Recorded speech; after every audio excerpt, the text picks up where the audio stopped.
Okay, go ahead. All right, Jarrod.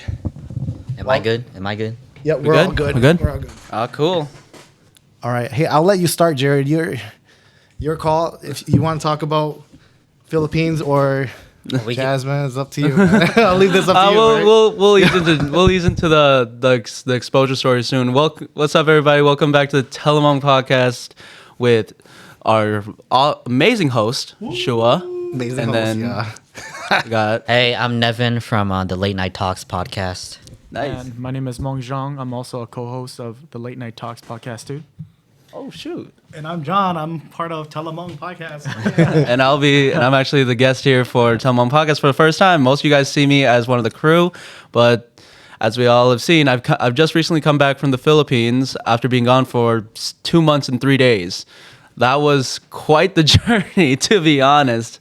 I guess we can just get into like what life is over there pretty much. So for those that don't know, people mostly will go to like the touristy areas in the Philippines. Like you'll see Manila is a lot big city, like the main cities over there. Like where I'm from is from the island of Cebu.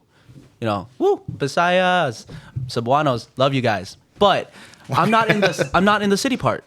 I'm not in the city part of the whole island. I actually go to the southern tip, the very southern tip of the entire island. And that's like all farmers, countryside, and nice. It's still a developing area. I mean, I have a lot of family down there. For one, the mayor is my aunt, so that's cool. But Nice. Wow. yeah, dude, I can't. Funny story, I cannot date anybody. I can rarely find anybody to date in that town, even if I wanted to, because most likely either their mom or their dad is related to me through my dad's side, and it's direct blood. There's no like from I know, isn't it like for Hmong people, it's like a 50-50 chance you have like the same last name. Like, sort of? It's kind of, yeah. Because there's only 18 clans, so. Yeah, so like there's a 50-50 shot of you, even if you have the same last name. Probably, It might not be 100%, right? Right. For us, it's 100%. If you have the Really? same, like, let's say this girl has the same middle name as my dad's last name, so it'll be Duran and Duran. Uh-huh. That's directly my cousin. And it sucks. And I'm just like, dang. I've had a couple stories, even when I went back 2 years ago. I was trying to date one person, and then they told me their middle name. I was like, oh, you're my cousin. This is incestual. I'm out. I'm gone.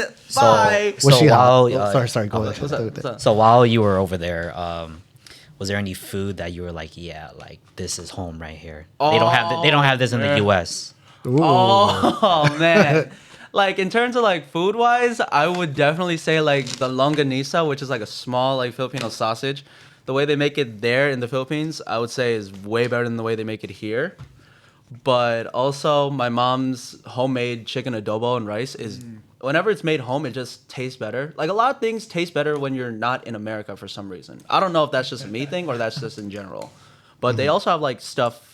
Like, they have something called, like, the Philippines lemon or lime or whatever. It's called calamansi. And they make juice out of it, and that's like actually, it's similar to like the lemons that are in your guys' beers right now, but it's much more sweeter. So it chases down almost any alcohol so easily. Wow. There's that, and I think one thing I don't miss though is Red Horse. That shit is awful. It's a Philippines beer. That shit is terrible, dude. It's like one of the worst beers that I've ever tasted in my entire life. I had it when I was 20. Sorry, mom. Sorry, dad. I drank underage. What do you mean? It's underage drinking? What's that in the Philippines? Yeah, what's that in the Okay, Philippines? well, I was drinking underage the American legality. They didn't want me to drink at the Philippines legality. Allegedly. But again, drinking in the Philippines I think is 18 plus. So they didn't want me to drink once I went back there 2 years ago. They didn't want me drinking there now, especially because of medications. Yes, guys, I'm still on the Accutane meds. This is calling my name. I want some. When are you done with that? You got like a month left?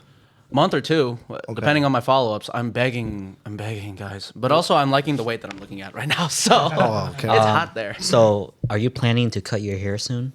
Yes, actually. Because- so for the guys that Hey, take the hat off. We want to see it. Oh, the cornrows are gone. Free, let Yep, free. the cornrows are the braids are gone. We're gonna get into that.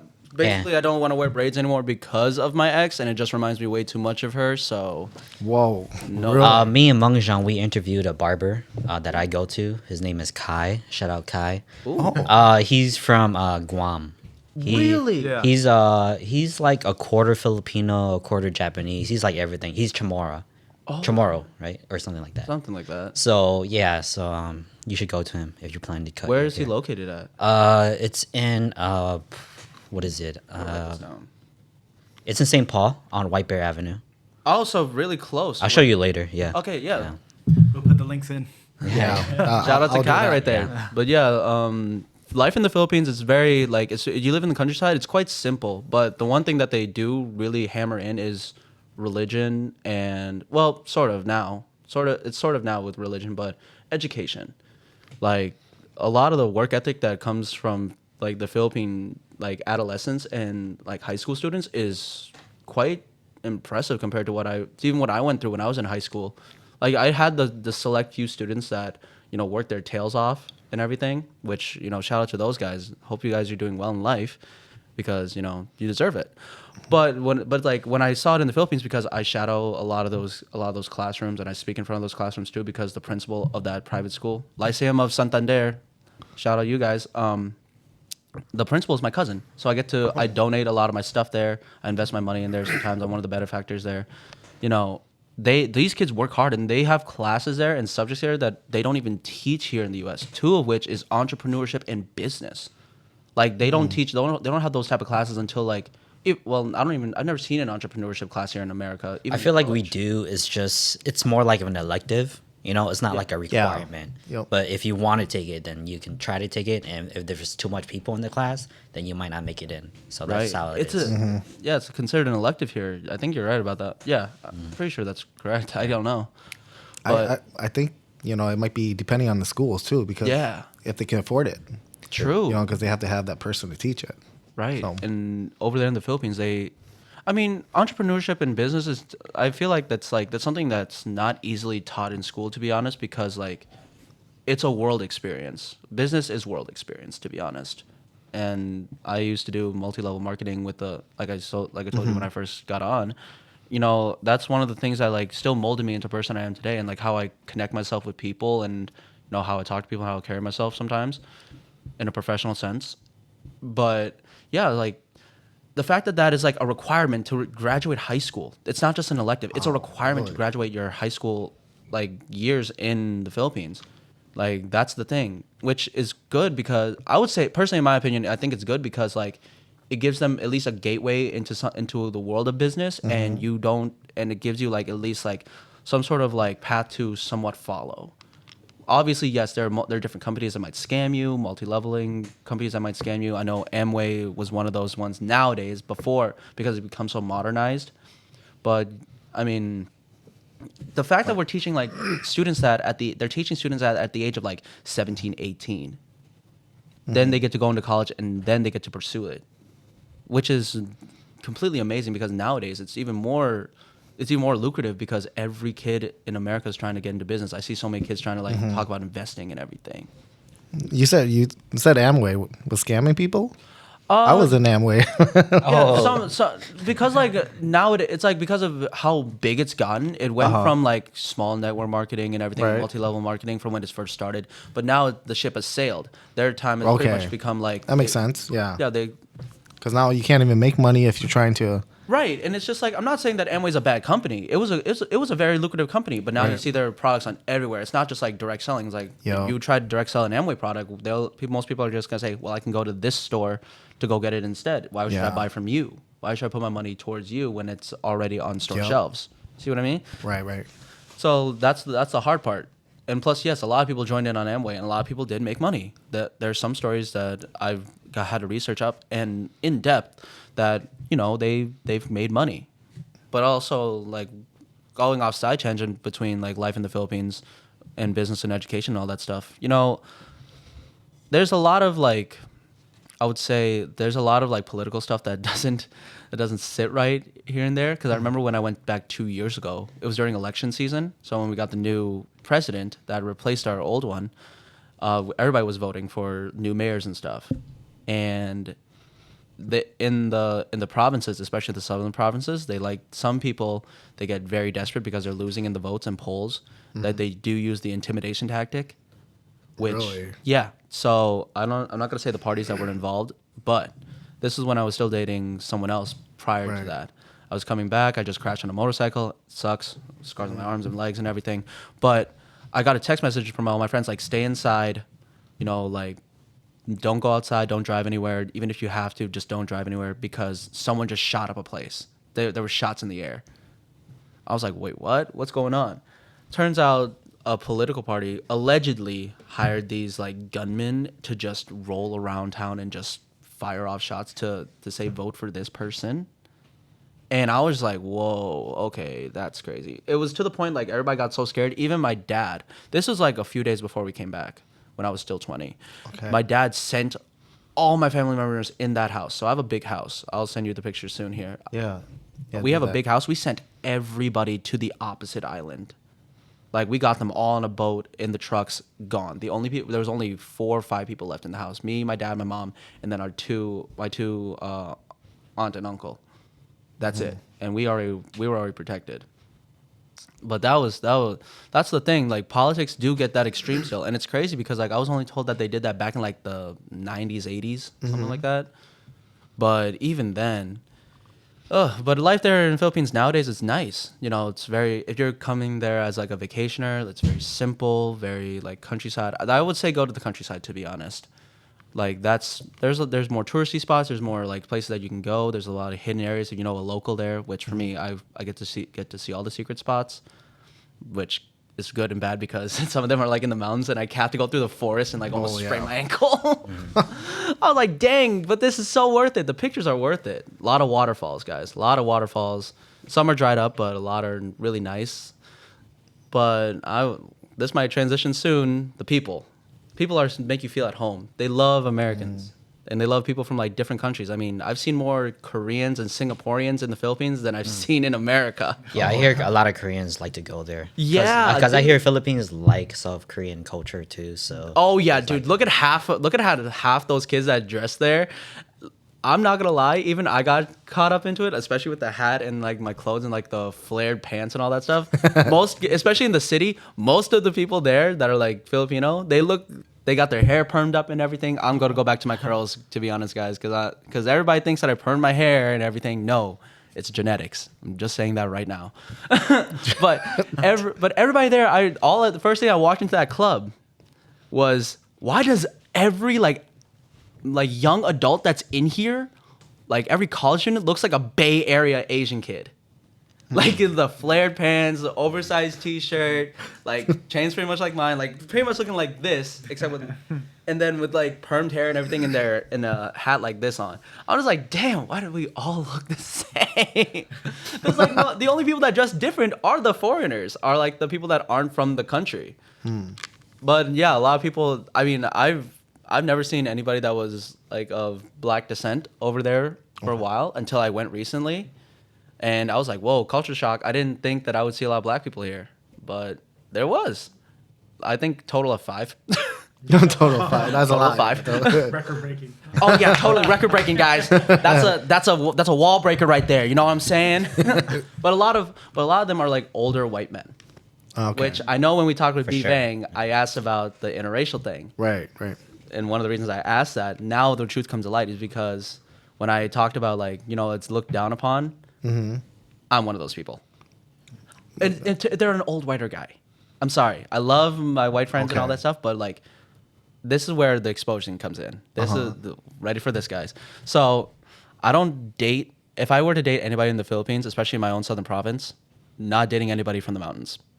No, just flat out no. No. Solely because every woman that I've had an encounter with that is from those mountains always has some sort of objective with you.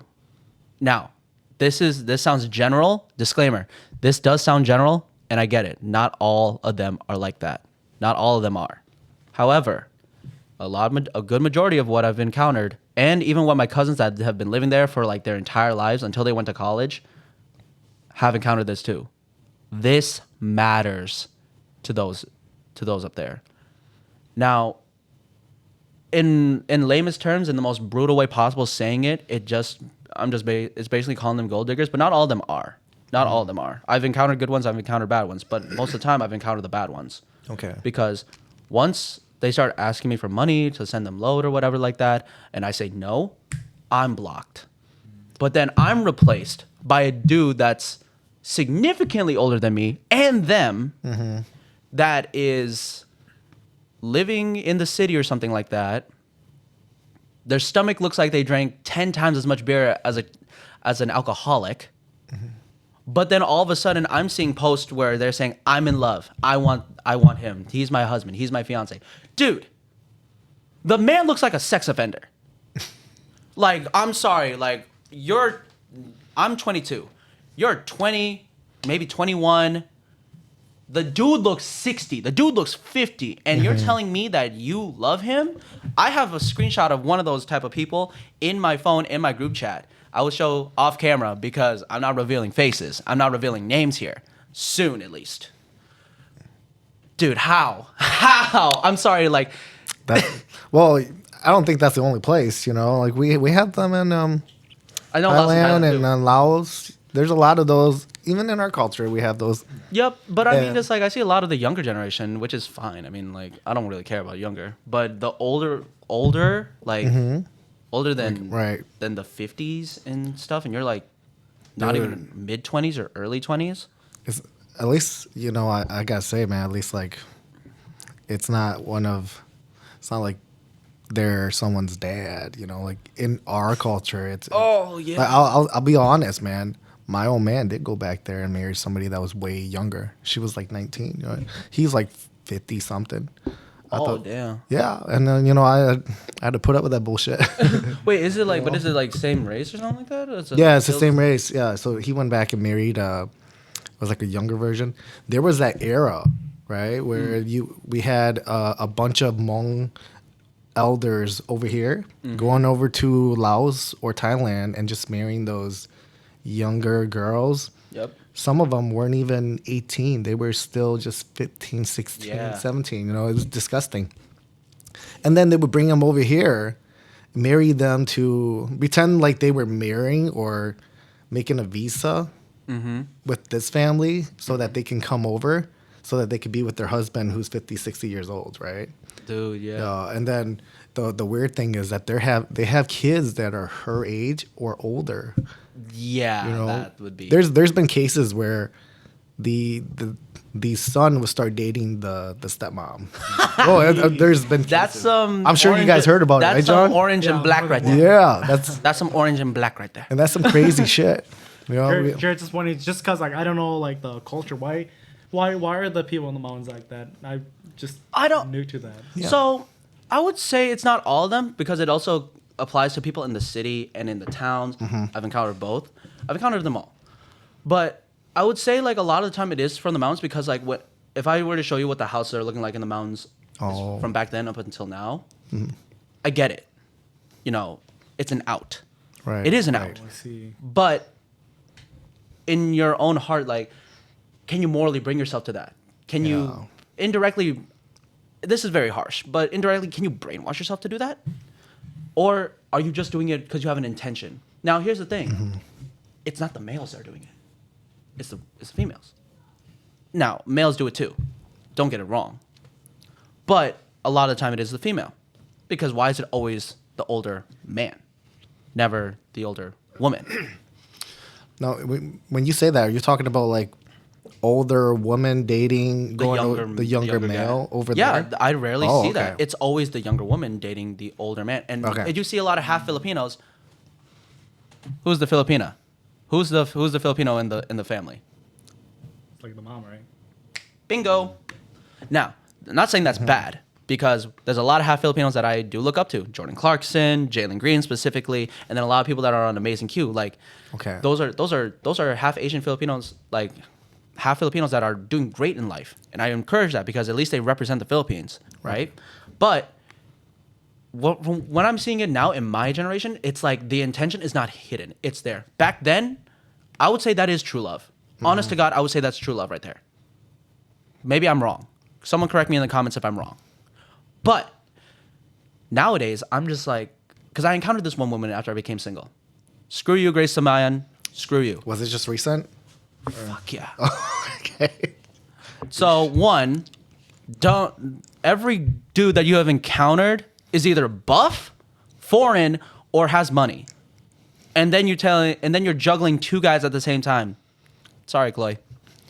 But yeah, you were juggling me when I was single and then someone else. You almost broke my motorcycle too because you wouldn't let me leave. You forced me to kiss you. Jeez.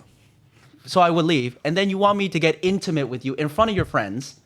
And there's a dude that's sitting right across from me that's trying to hit on you. You're doing that in front of him.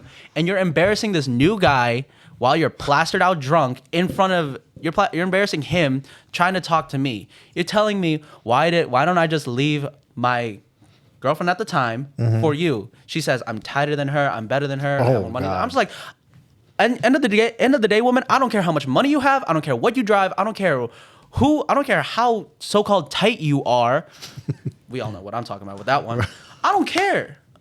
That personality is so dark and twisted. I don't want to get near you. If anybody shows me your My Day story, aka your Facebook story or something like that, I'm covering my nose.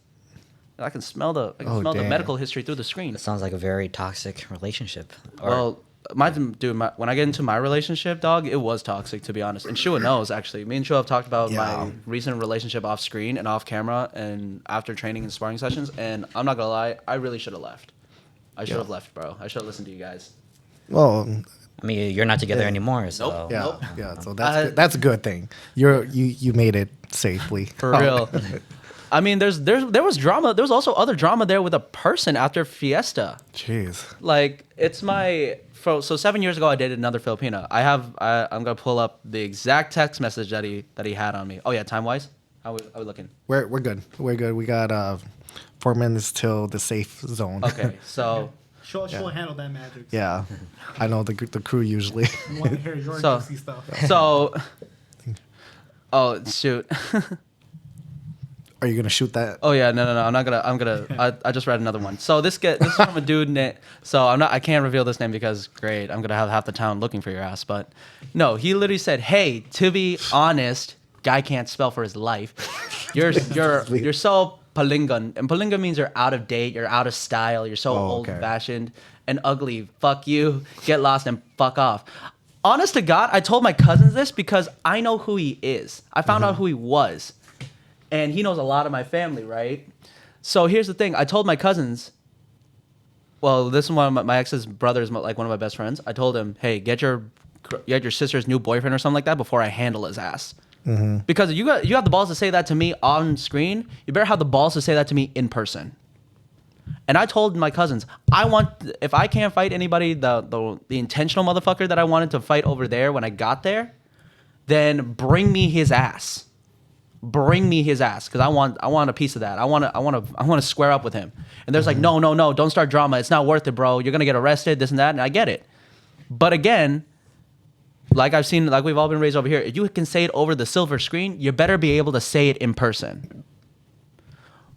Now I know I'm acting tough and I'm acting hard, but I'm just being real. To be honest, like, cause in that town, if you talk your talk, either you can square up and back it up, or you have someone that's going to back it up for you. And everybody doesn't want to have conflict. No one wants to get the cops involved. No one wants to do this and that. And I get that because in the Philippines, people actually fear the police because they are willing to shoot you if you have drugs. They don't care what age you are. Really? Yeah, if you got some sort of drugs on you, marijuana's not legal there. So if you have a certain amount, you better hope you got life insurance or something like that because that bullet wound's gonna fuck you up for life. So would they take you to the back and shoot you, or would they just? Nope. But if you're running and they can't catch you, you better hope that you can run fast or you can dodge bullets. Damn. Jared, just wondering, is that like a community or is it a cultural thing? Why It's a government thing because they want to cut down the. Sorry, not the police thing, but then like how like people are kind of like that to you. Why I say is because like for Hmong people, like usually we operate like in different clans where like gang bangs. So then like usually it's like when there is beef between each other, it's like let's say I like this girl and this other guy disagrees with me. You can kind of like say if there is beef, you could take it up to like his dad or his clan leader and kind of like, try to like negotiate things in a more meaning or more civil way. Right. Yeah. For like in the You can do that. I mean, just like, but if like there have been cases like, for example, my ex has done the same thing. not Jasmine, but my ex from the Philippines has done the same thing when she was messing with a different guy. Okay. Whack ass story, but there has been those type of incidences, and you can take it up to there if your family is well known with their family. But if not, I mean, you settle it the way you want to. Just be aware of what your consequences are. And I knew what I was gonna get myself into. Like if I wanted to fight this guy, and I already told my friends, I already told my cousins, and I told my friends, I'm just like, hey, just because he is very lucky that you guys are very good friends with his dad and him. Otherwise, there would be problems. There would be severe problems. I already told my cousins what I would do to him. I cannot say the gruesome things on camera, but there are things that I told my cousins, like, there are things that if that's how you want to act and I know who you're with, trust me, I'm not holding back.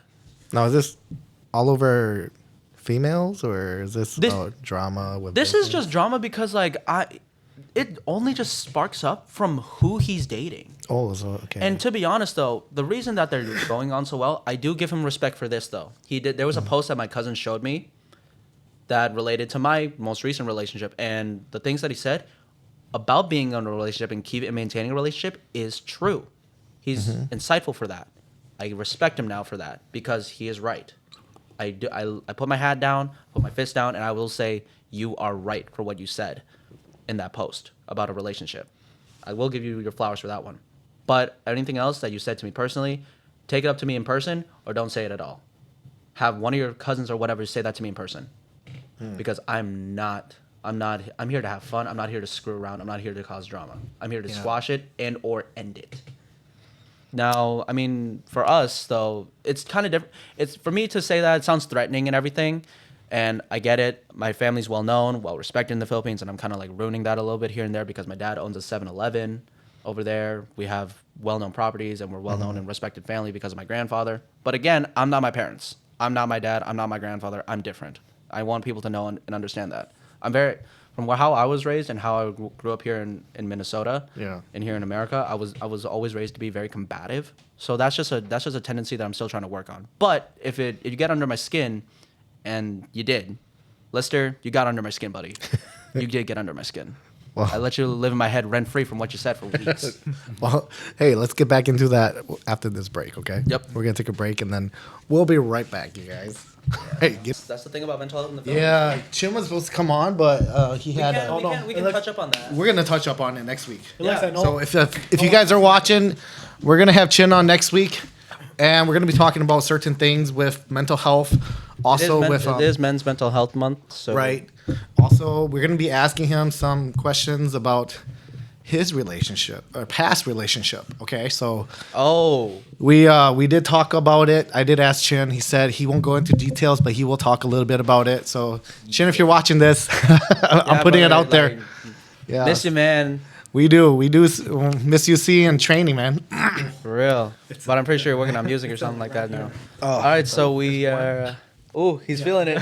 Are you right? It's still right here. It's like, whoa. Oh, really? Yeah, it sits in the heart a little bit. Yeah, it's just for a bit. Well, I like to say that, so I drunk it slow. Oh, he's a savory drinker. Surprisingly, like, I'm saying like how good it was, I didn't need like that at all. Oh. Just take it, but that downfall is that it's right here. Yeah. I just need to breathe it through. Oh, Jared, you weren't here when Mitch was here. He gave us this tequila. The Azul. The Azul drink. It was smooth. It was so good. I was dreaming about it again. It was like such a good taste. That's me with Three Wise Men. It went down so smooth, and then all of a sudden the effects hit like that. I was like, oh shit, I'm stumbling around unison now. Is he gonna come back to Minnesota? Yeah, he's actually coming back tomorrow.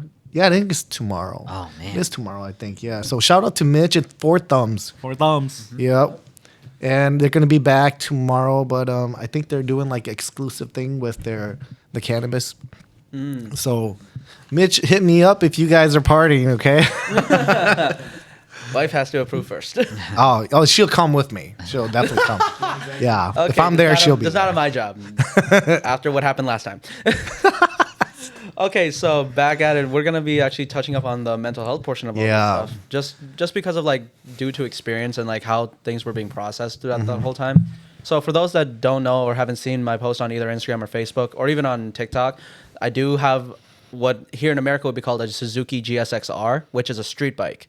Now, if you cannot handle, you do not know how to properly, deal with your mental health or like some of the like mental health battles that you have, I do say, and I'm going to like put this out there right now, please do not get behind the wheel of your car or even worse, a motorcycle, because it's I would say it's worse on a motorcycle because of where I was. We're just gonna use motorcycle just for that.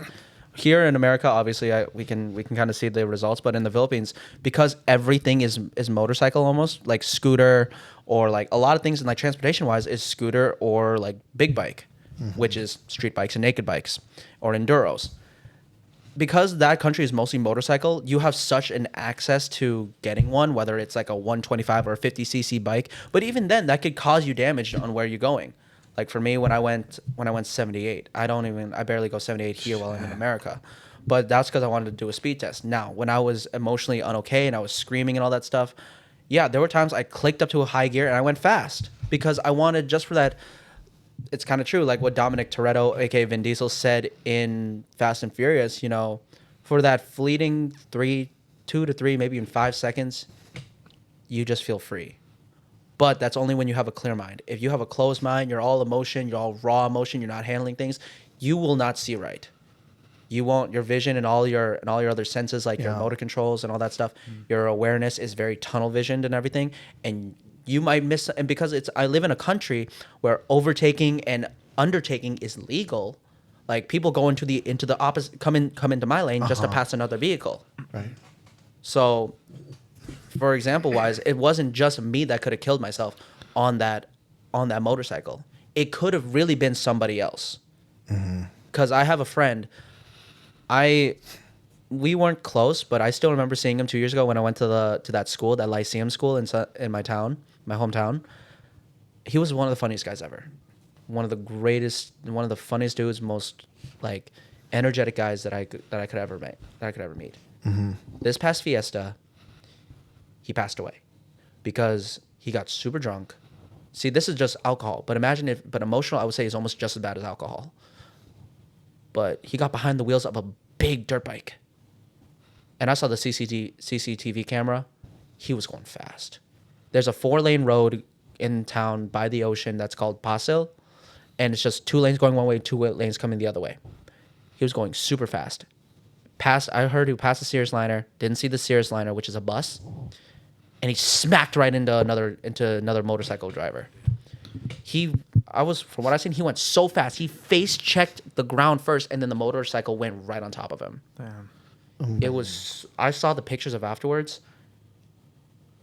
I don't even want to send these to Shua, because when I saw them it was pre-performance too. Like, I was supposed to perform that night. I saw those pictures and I was throwing up for like 10 minutes because it was so gruesome. You could not recognize his face. And that's one of those things where how does that relate to like all the emotion and stuff?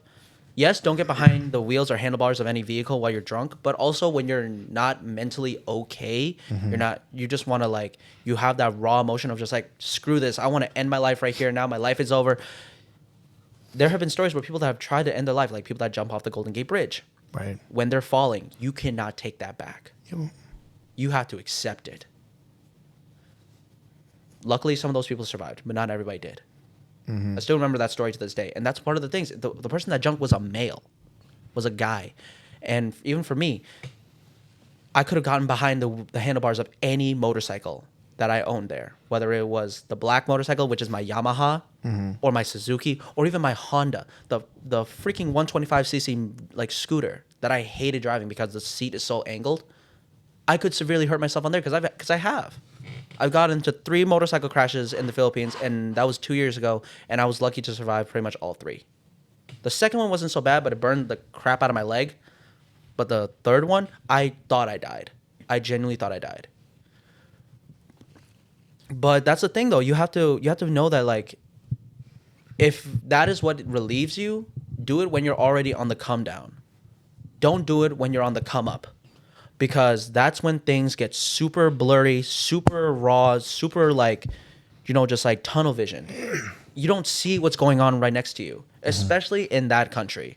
Now, given, yes, the Philippines did kickstart my healing phase because I had multiple outlets to cope with my emotions, cope with my anger, cope with my sadness and everything. But if I didn't have that and I was here, I don't know. I honestly don't know. That's why I'm very grateful that it happened in the Philippines, at least, because I have those outlets. But to give those to people that have outlets here, my biggest advice, because I've always been able to turn to my brother. Like he's not my brother by blood, but he's pretty much my brother now, because I've known him for almost the last 12 to 13 years. I've always been able to turn to him, like have him listen to me and talk to. And yes, don't be afraid to seek out therapy for your problems. I mean, you guys just heard from me today. I do consider going back to therapy. I have considered it because of what's going on up here. I don't want to bleed out onto other people that don't deserve it, because that's not fair to them when they're trying to do is just be there for me, but I'm condemning them for what they didn't do. That's just not me as a person, but I end up doing it unconsciously. And yes, that's why I miss my home country so much. I miss the people there. I miss my friends. I miss all my family that took care of me. I miss the lifestyle that I have there. Here, for me, I just feel like it's just work. But one of the biggest things that I do, and I am grateful for, especially that caters to my mental health and is able to like help me with that, is the Hmong community. I said in my Facebook post that like I was excited to come back to this community here in Minnesota because the Hmong community gave me more mental support than a lot of my other friends prior. Mm-hmm. A lot of people just told me I was sick. I just need to go to therapy, this and that. But in the Hmong community, a lot of my friends that are Hmong, I was able to turn to them first whenever I had a relationship problem. And that's why I'm so grateful, and that's why I come to Hmong events all the time, and I make a lot of Hmong friends, because some are so wise beyond their years, whether they're early 20s, late 30s, early 30s, everything in between. I've been able to reach out to people to, help me with that. And most of the people that I reached out to, I didn't even reach out to my brother first when me and Jasmine broke up or were having problems. The first two people that I reached out to for my relationship problems were Hmong. Shout out to those two. Shout out to Patty. Shout out to Money or Money, because honest to God, if it wasn't for Money and I took a shot in the dark reaching out to her, because me and her, I know her, and, we've had deep-ish conversations, but I took a shot in the dark and I reached out. I had no idea what I was going to expect, but I'm so glad that I did, because the conversation, even though it was through text that me and her had, and even my friend Chad knows who she is, Gina Hang. Okay. Or is it Yang Feng now? I can't remember. She's an import model. I was able to reach out to those two. Like, I was able to reach out to those two in the Hmong community, and they helped me out so much. I was because I was in a hotel room or like a resort room, crying, like just breaking down, gripping myself in fetal position in my bed, while my cousin was out there, like just on his phone, just waiting for me to come out for breakfast. I was breaking down like crazy. Yeah. But and even the night before, when I went to my mom's hometown, like by myself, and then that's when the breakup happened. I was so grateful for those two specifically at that point. And even one of my best friends that I know she decided she wants to remain anonymous for certain reasons, and I'll keep it that way. But she is literally another person that I could turn to, and the common theme is that they're all Hmong. My brother's Kedu, but that's okay too. But because that's why I'm so grateful for coming back here, because mental health that is always talked about here in the Hmong community, it's also like the stories that have happened here that helped me heal through my toxic relationship. I get to learn from the success that they've had, right. And I'm able to ask them for like their insight, because my relationship with Jasmine was one that I've never dealt with before. I've never dealt with somebody that hid so much from me, but I couldn't let go so much. I was genuinely afraid to let go of Jasmine. I didn't want to leave. I told myself I'm willing to lose myself in this toxic relationship if it meant that I was able to keep it. And that's something I don't think any person should ever tell themselves. If you see yourself losing who you are, and you don't like who you see in the mirror, sometimes it just takes it. You have to take that leap. And I was one of the weak ones. I did not take that leap. I decided to hang back and just accept things how they were, and just constantly be in that relationship. Now, yes, what I did to Jasmine was not okay. Yelling at her every single day. I mean, that was not something that I usually do. But in terms of your mental health, like how that affects her, I get it. She has PTSD and trauma from past relationships when I do that. And I feel bad. I don't want to yell. I don't like it. Because it just reminds me of my family when I was young. And that was a traumatizing time in my life. But not being able to let go of something that you believe and you think that is helping you and is going to be good for you in long term, but it's actually hurting you, it's not just delusion anymore. It's desperation. For me, I was desperate to just keep her, just hang on tight, hang on to this relationship until I get back, and then we'll talk about everything. I'll be a changed man. And I was actually lowering the yelling. I was actually trying to work on myself while I was in the Philippines, because I made peace with almost all my exes, minus the one that has a boyfriend that tried fighting me. Not trying to fight me. I'm trying to fight him. Yeah, I mean, I'll admit to that. I wanted hands, bro. I wanted hands. But at the same time, what's it called? I made peace with a lot of that. And I decided, you know what? If I'm able to make peace now, and it's 2 years in the making, I can fix my relationship. Because she believes that she's the problem. Well, no, I'm also the problem. I have problems too. I'm not perfect. I'm human. I know that I have things to work on. My anger, my trust, my accountability for me taking responsibility for certain things. It's all about like going both ways, but I realized that it was only going one way. I'm trying to fix myself. She's putting me through hell, forcing me on a break, hiding majority of everything to me, no communication, leaving me in the dark, and then all of a sudden it's just like it was just time to let go. And that's why when I send the links to the TikTok series, which is not really a series but just a sequence of 3 videos, we had 4 things to each other: a ring, a necklace. I had her picture, she had mine, and I had her shirt. I brought her shirt to the Philippines with me, and now I bring it back, and I'm going to give it back to her soon. But the ring, the necklace, and the picture, that's kind of like, I do it in elements. I threw the ring into the ocean, or I threw the ring off the top of a mountain. You did? Yep. Why didn't you just give it to me, though? No. I threw the ring off the top of the mountain because... Damn. Oh, yeah. Which mountain? Which mountain? I threw the ring off the top of the mountain because I'm throwing away all of our broken promises. Because that was a broken promise ring, pretty much. Oh. The necklace sinks into the ocean because I'm letting all the pain wash over me like river over stone. Right. And all the memories are going to sink to the bottom of the earth. And then I burned her picture solely because I didn't burn her shirt. I'm not that psychotic here. I'm not that psychotic. I'm not Mika. I'm not emo Mika. I'm not the emo Mika. But I burned the pictures because I'm burning down what was no longer. So that's the thing. I do it in elements. And then obviously through my hands, I'm handing her back her stuff. Mm-hmm. I'm handing her back her shirt because that is the final testament of what I have to let go. Now, this is a bit deep. Big for no reason, but that's just how I operate. Sounds like a song you're writing. Dude, there, that's beautiful, man. Why'd you stop it there? You were so close to the chorus. That's my point of operation, because everything that I wore or do, I have some sort of meaning to it. I mean, even for example, like the bracelets that I'm wearing right here, the black one, the black beaded one that's on my wrist right here, this is a wish made upon it. So it's blessed, and I'm not allowed to give it to anybody else. This orange one represents me and my brothers. Okay. Like all my tight group of friends that I've made over the years, which all 5 of us have one. Mm-hmm.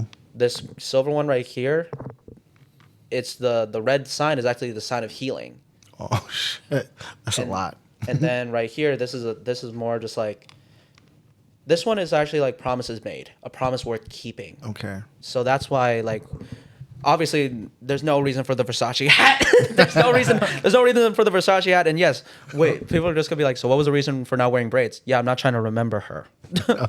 Oh. But it's okay though, because when it comes to those sentimental things, mm-hmm. I pay attention to those details, because I know those small details play a big part in my life, and they've helped heal me because I've had good things happen. Yeah. I mean, being able to come back here and not be so sulky, emotional. It's like, no, I just want to stay in bed.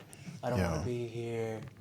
No, I came on the podcast because I want to have fun with you guys. Right. And also, I mean, tomorrow I'm performing at the community health event, which is it's gonna be fun because like I love that it's like that they have those type of events, and that's actually the first event I ever performed at when I started making music and started performing live. So shout out to Riza for putting me on with that event, and shout out to Say, I can't pronounce the name. It's SE. So like, is it C or Say Zhang? SE is it's like C. Yeah, is it C? I think it's just Sejong. We'll put it in the links. Yeah. Yeah. We'll be Sejong, here. shout out to Sejong because for allowing me to perform once again and coming back, because that is an event that, even though like some people think it's small, like with it being Mental Health Month for men, I think it's something that especially in the Philippines. I was about to touch up on that. Mental health is not talked about in the Philippines. It's actually also kind of looked down upon. Right. Because again, turn to your religion and everything, like that type of stuff. But a conversation that I had with my aunt, because she has a daughter going into college, it's like, what do I do now? Like, how do I operate with my daughter? Because like she has all these she's like now slacking in school, things are going down, she's having these emotions and all that stuff. Yeah. Well, the one thing that I always tell, especially in the Philippines, in terms of parenting and all that stuff, and maybe even that applies here, yes, push your kid to do good in school, to excel in school, but don't over push. Don't hammer them down like to the point where like they feel like if they don't do well, they're a failure in your eyes. Because that affects them mentally. It tears them apart. And then that's why you see and then what does that translate to? Overworking and overloading yourself in school your first year. And then that's where like physical things start to happen. For me, when I went to my first year of college, I gained more than 15 pounds over COVID. So it's not only COVID weight, but it's college weight. That's what we call the freshman 15. I'm pretty sure if anybody... Did you guys go to college? Yeah, Yeah. we did. I know Shua didn't. I- Did you? Did you go to college, Shua? Or no? Of course not. Dude, that's why Shua looks so good, because all of us, as good as we look now, we used to be beautiful. No, but like you guys also go through that too. Like when you first went to college, Yeah, like you yeah. try to Yeah. sell yourself a lot, Yeah. but then Exactly. you start to like stress eat or like not Yeah, eat or yeah. something like that. Stress eat, Or it's just- drinking a lot. Right. The Exactly, regular right? lunch times. And the cafeteria is always open. So. Yep. And so would you notice that It yourself was- got like bigger? For sure. It's the alcohol for me. That's but- that's the freshman 15. Because like especially you go to D1 colleges or like colleges that have dormitories, you're that's like for some people that's like their first sense of freedom, but then that taxes on them. Then you have your parents, especially I don't know if that's for you guys, but for my parents, like for my Asian parents, like they hammered me to go to school a lot, and then I just felt like I was gonna be a failure if I didn't. Yeah. So I was trying to work hard in school too, because I didn't want to be a failure. So that was taxing on my mental health too. So like I would always look at myself like I'm not good enough for them, like this and that. Now add on physical anxiety, like body shaming, for example. I'm not, for me, when I try to do modeling, yes, I'm not a 6-pack ab guy. I'm not You're like not? no. Not yet. This- All right. Not Yeah, yet. if I keep doing core. If I remember to Did do you say core. porn or core? Core? Okay. Why not both?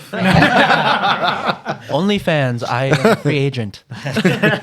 I'm just kidding. No, but no, that's the type of thing. So the conversation I had with her is with my aunt or aunt. I'll just call her my aunt because she's actually my cousin. Family tree BS, but the one thing I will always say is take care of what you personally need first. Right. Let her take care of what she needs to personally need. That's what's taking care of her up here and emotionally, so that way it'll affect her in school. Because if she's taken care of emotionally and mentally, then you'll see a change in her performance in school, and it's most likely gonna be a positive change. Now, again, there's a silver line to that. Take care of yourself, but don't start slacking off. Like just know that you are taken care of and that you are content, and then then it'll make it easier to go apply yourself in school. Now, school for me personally, it was a roller coaster. I had my good days, I had my bad days, extremes. There's rarely an in between, but when I started to realize that I can be more content with myself, I could start doing like other things. Like when I dropped out of school, I was trying to find myself. Then I stumbled upon business, and then I started learning about myself through that business. And after I left, that's when things started changing, because I was starting to realize how I need to act, how I need to be as a person. And I'm actually gonna go see them tomorrow.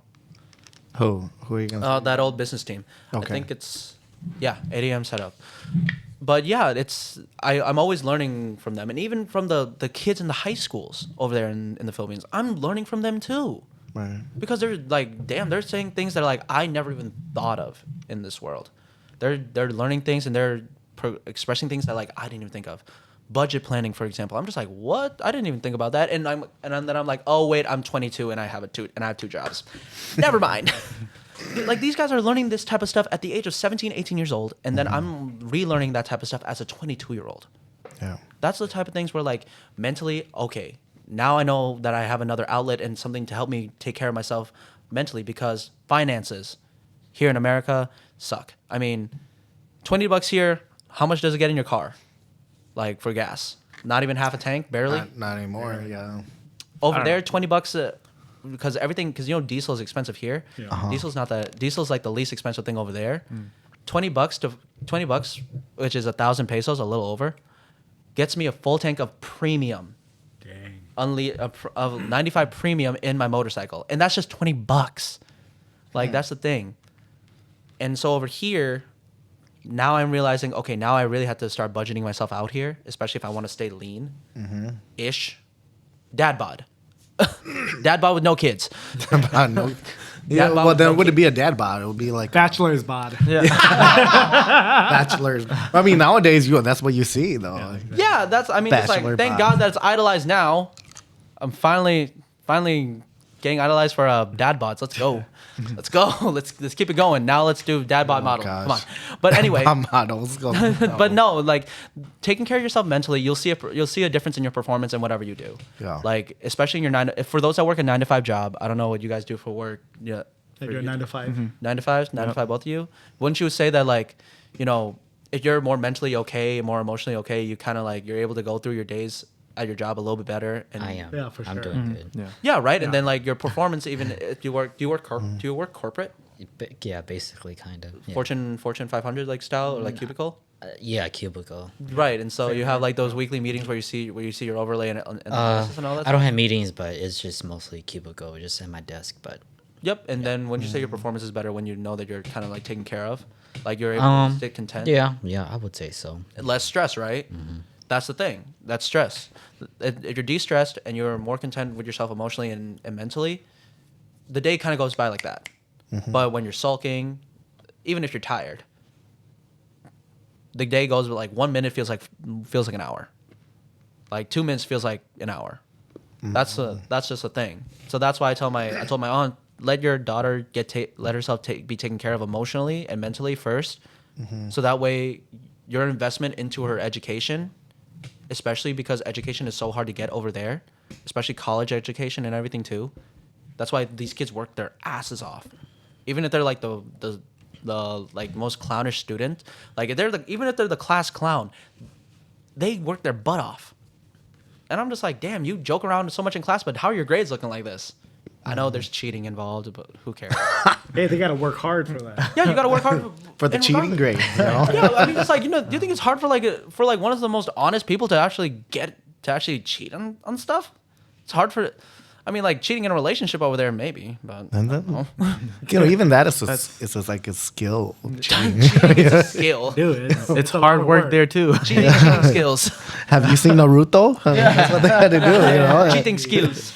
They had no choice but to cheat, and Right, that was exactly. a skill. That's like you're creative and Right. all those things, but you can't really process things right if you're not emotionally or mentally okay. Yeah. That's just not for men. That's for everybody. Right. Like always it is true. Prioritize yourself and prioritize what your needs are. And if you don't know what your needs are, you have the ability. We all have the ability to go figure it out what our needs Right. actually are.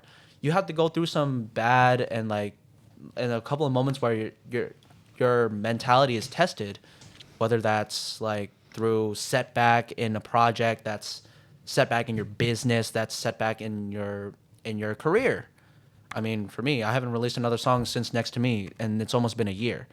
But that's because I was trying to figure myself out, dealing with all this relationship stuff, going to the Philippines, dealing with my stuff in the Philippines, taking care of all my bikes and everything, making sure pieces and all that stuff are okay, making sure my cousins and all that stuff are okay, like all that stuff. That's what I was focusing on. But now that I'm back here, I have more time, and I don't have to keep a secret about going home anymore. So I have the time and the ability to figure out what is it that I need now for myself, so that way I can perform right. And two, what do I need? How am I going to like financially fund what I want to do? Music, for example, I need a new audio interface, speakers, all that jazz. Right.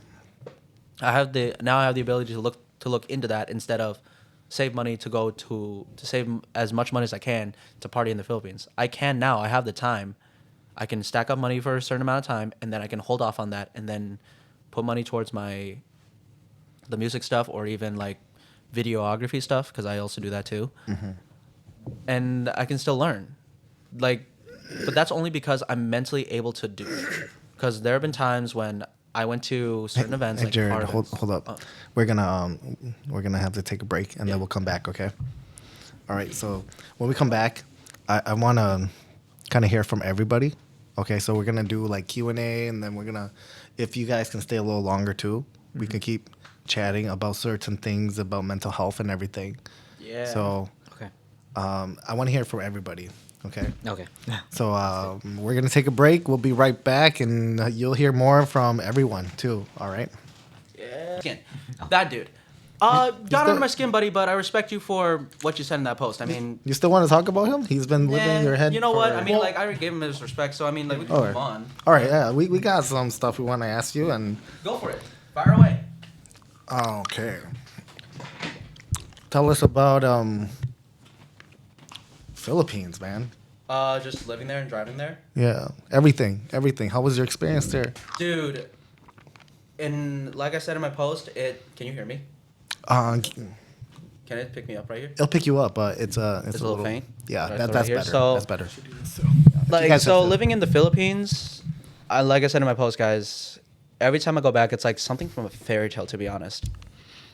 Like, from the moment I landed late night in Mactan International Airport to when I went through the city of Mandaue in Cebu City, all the way going through every single town and small barangay, on the way back to Santander, Cebu, it just felt like something out of a dream. Because, like, for me, it's just like I was born in America, but I feel like I'm home. I'm actually home. Because, I mean, I get to here. I don't have my cousins. I don't have a lot of people to hang out with here. It was only until I turned 21, 22. That's after college and high school. But over there, every single day, it was one cousin I could hang out with all the time, or a group of my cousins that I could go anywhere with. We all had fun. I would stay at their houses. Like, here, I wouldn't be able to do that. Like, if I'm drunk at a night at work or something like that, or like a night out, for me, there was no one here in Minnesota I could stay with within the surrounding area over there, like White Dragon, all that stuff, or like near that like White Bear Avenue area. There's no one I could stay with, or at least people that I trusted, like to that level where I could stay at their house, and vice versa. There's no one that like trusted me enough to have me over at their house. So for me to come back to the Philippines and like just be able to wake up, get on a motorcycle, regardless of whichever one it was, whether it's a 125 scooter or big bike style motorcycle, to the Suzuki GSXR that I drive now. I miss you, Goku. Is that your cousin? No, Goku is the bike. The bike. Oh yeah, I remember Goku's you the showing bike. it. So regardless of which one it is, I could just wake up, go get breakfast or something like that, eat breakfast with my family if I wanted to, which is nice. I don't really sit down with my family very often here in America. I normally don't. But I could get on a motorcycle, go to the 7-Eleven down in the town, and then just eat there, see new faces. 7-Eleven. I thought you had your own 7-Eleven. Yeah, we own one over there, and my family owns one at the. But you're going to a different one. No, I'm going to that one. That's the one you're going to. I'm going to my family shop. Oh, okay. I'm going to the one my dad owns. That's ours. So go down to that, get like hot dog for breakfast or something like that, or get like some leche flan or something, like a busog meal or whatever, like those microwavable meals or something like that. And then just go on about my day. I can take a nap in the middle of the day if I wanted to. No work to worry about. No schedule per se. Then at nighttime, when it was Fiesta week, go to some sort of Fiesta event. Then there's a big disco in the middle of the town. Just having fun and all that stuff. Being on stage with my cousin and my new friends that are DJs up there. Meeting all sorts of people. It's just like, it was relieving because for the last 2 years when I was here, since I started working again, I've kind of lost that will to enjoy life until I turned 21. And then as I started to open myself up to new things here in the Hmong community, when I turned 22, it's like, it was only happening for so long until it got saturated. And then I started to lose it again. even working at my job that I like at White Dragon, it's just like, you know, I got stressed out quite a lot. Maybe that's just because of the relationship that I was in, but other than that, it was hard because like the only thing that was kept me going was actually going back there. And, you know, the people there being able to, you know, feel like even though I'm considered a foreigner there, but I'm still pure Filipino, I'm pure Pinoy, and I'm still learning the language. That's like me learning Hmong here. They're very open arms and like open ended with it. And a lot of people are adapting like Western culture, like the way they dress, the way they talk, the way they joke around. Joking around there, teasing, I'll tell you guys, it gets a little insulting, but you got to have a good sense of what's it called? Sense of humor. Yeah, a good sense of humor to like handle it, because those guys they do take you know, joking around a little, like they really teeter on that edge between insulting and joke. Okay. So Would you say like thick-skinned too? yeah, which is why I wish Chin was here, because of how thick-skinned a lot of the families Yeah. are there. Mental health in the Philippines is not actually talked about. Yeah. It's almost looked down on. I know. Same as our religion or our culture too. You know, our community. Yeah, They're and like, you're sick. Hey, Just but sorry. eat some herbs and you're good to go. yeah, or just pray every single day. Just go to the church and all that stuff. Right. Now, I'm not talking down a religion. Some people do find Right. like what's it called? Sanctuary in their Yeah, religion, in yeah. their church, which is a Sorry good for way laughing. which is a good way to handle it. I mean, that's what I did at one point. I actually turned to my religion for the first time in 7 years, maybe even longer than that, when me and my ex Jasmine broke up. I was actually, funny enough, you guys, people really did talk down on me about this, especially some of my own cousins. Sorry, Gail. But when me and Jasmine broke up, and I found out about a lot of things that happened, that new post that she made with her holding someone else's hand and all that stuff. Now, Damn. like all that stuff, She did that right at, like, sorry. like to 2 days interrupt. after. And honestly, guys, I will be very honest with you. When I was on my motorcycle, I didn't turn. It was like almost getting dark out. I didn't take off my tinted visor. I didn't want anybody in the streets of my town to ever see that I was crying, because once I got to an open road and I was just driving, I was screaming. I was screaming in my helmet. God. I was crying. I was like, to the point where like I was in my mind, I was just like, I could just end it right now and just not let go of this throttle. Just keep on going until I slam into the mountain or I go right off the cliff. But then it's something in my muscles and all my motor controls, it just making me let go. That is crazy. I was fighting those demons on the inside, because like I was sitting. I even showed a picture. I told all my cousins, like, there's only one person in this town knows where I am, only one person, and I'm sitting at the town of, again, you just have to Google this, Bulahon. I was sitting right there by the water. I was just sitting there and like barely anybody around, and I was just crying, because I'm just like, I don't know if I'm crying because I'm happy that the pain is over, or that I'm still clinging on to the old version of what me and her were. And I was clinging on to those old memories because I'm just like, I was too afraid to leave. This is now where we're getting into the relationship stuff. Yeah, keep going. Yeah, like I was too afraid to. My relationship with Jasmine, as you guys know, we're done. We're fully done. Like, we're not dating anymore, any of that stuff. So she didn't even tell you that it was over. She just pretty much posted up picture with someone No, else. we or? called it over. And honest to God, it wasn't me left her, she left me. We did it in a mutual way. But Okay. she told me, word for word, I'm done with love. I'm okay on my own. Posts that. Oh, Post that shit, right? And while we were in our relationship, screenshot included, she let other men call her babe. While I'm working, I have the screenshot of those Instagram DMs right on my phone right now. And I mean, like, that's the one thing. But the reason I stayed is because I told myself I'm not going to be someone else's stepping stone for them to be better, to get the bad version of them for myself. And then all of a sudden, the better version, they get to someone else. I'm going to go through the rain. I'm going to go through the mud. I'm going to give her the second chance because she cheated the first time. I'm going to stick through this and try to make it work, because one, I don't give people second chances. I just don't, especially in relationship. Life, maybe. But another end is just like, I feel like she is trying to change. I believe that. I truly believe that she was trying to change who she was, her habits and everything. I really believed in that, and she was. There were times that they were good, that genuinely I was starting to trust her to go out more, because the reason that not many people saw me and her out was because, one, she couldn't control herself. She really couldn't. That's why I had to. And yeah, I sound controlling. I do, and that's the side of me that I didn't want to come out.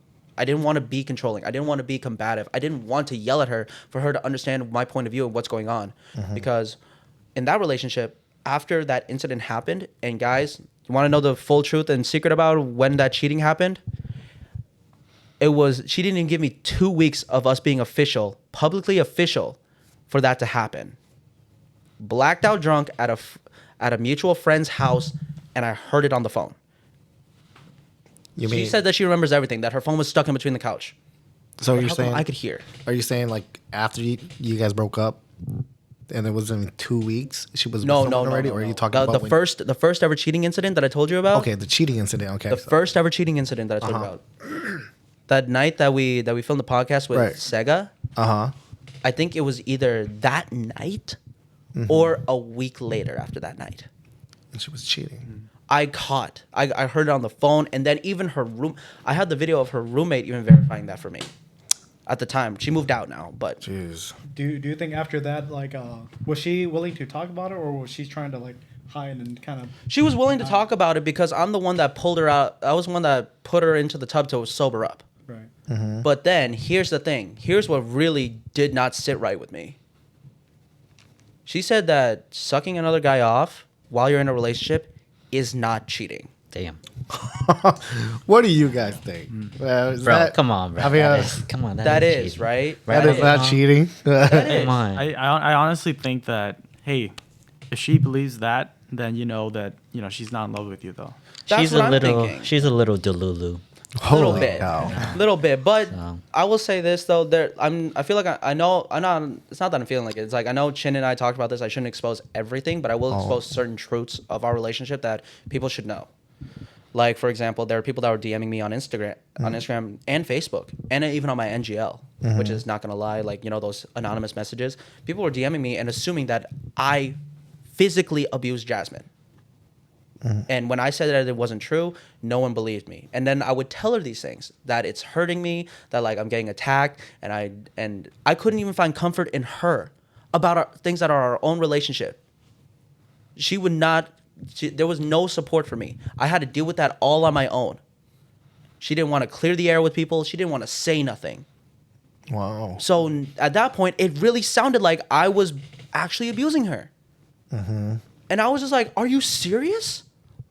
Like, I'm asking you for a little reciprocancy. Another example is, I work 2 jobs. I get. And she works 10 to 12 hours a day. And I get it, she's tired. But on days off, where she has days off, I'm asking her, hey, let's go hang out on your day off. Let's go do this. I make time for you even though I work 2 jobs.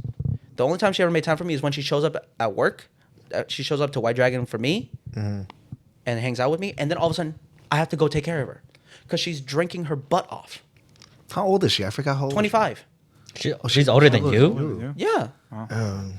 She doesn't look older. But like, I know, because she's 4'11". But Jarrod, I was sorry to cut you off, but no, I'm wondering. So, I know it sounds like, from my perspective, you know, I'm not a love therapist. I don't really like. No, but we want to hear it. I'm not a therapist or anything, but I was delusional shit to stay. you know, but I'm kind of wondering because between Nevin and I, this is our first time meeting you, and you know, I would just wanted to know how long have you and your ex had like how long was that We were relationship? only dating.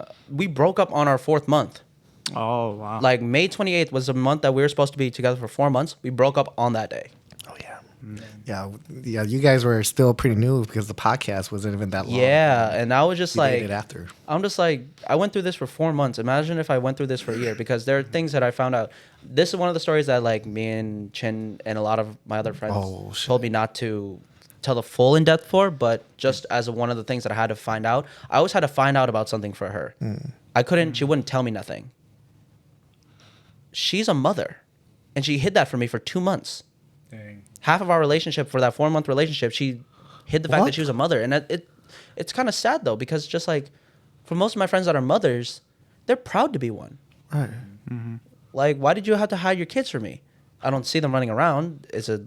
But I guess there's like some behind the scenes stuff that I'm not gonna disclose and everything that are just happening in her life that, you know, I just decided today. I knew I was gonna when everything happened in the Philippines and I was ready and I texted Shua like, get the podcast ready. I'm gonna come on and I'm just gonna say everything.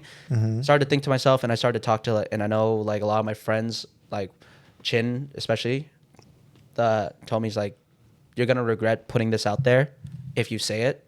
So I'm not gonna say it. I'm not gonna say why she's not allowed to see her kids. I know most of you guys were trying to see why she's not allowed to see her own kids.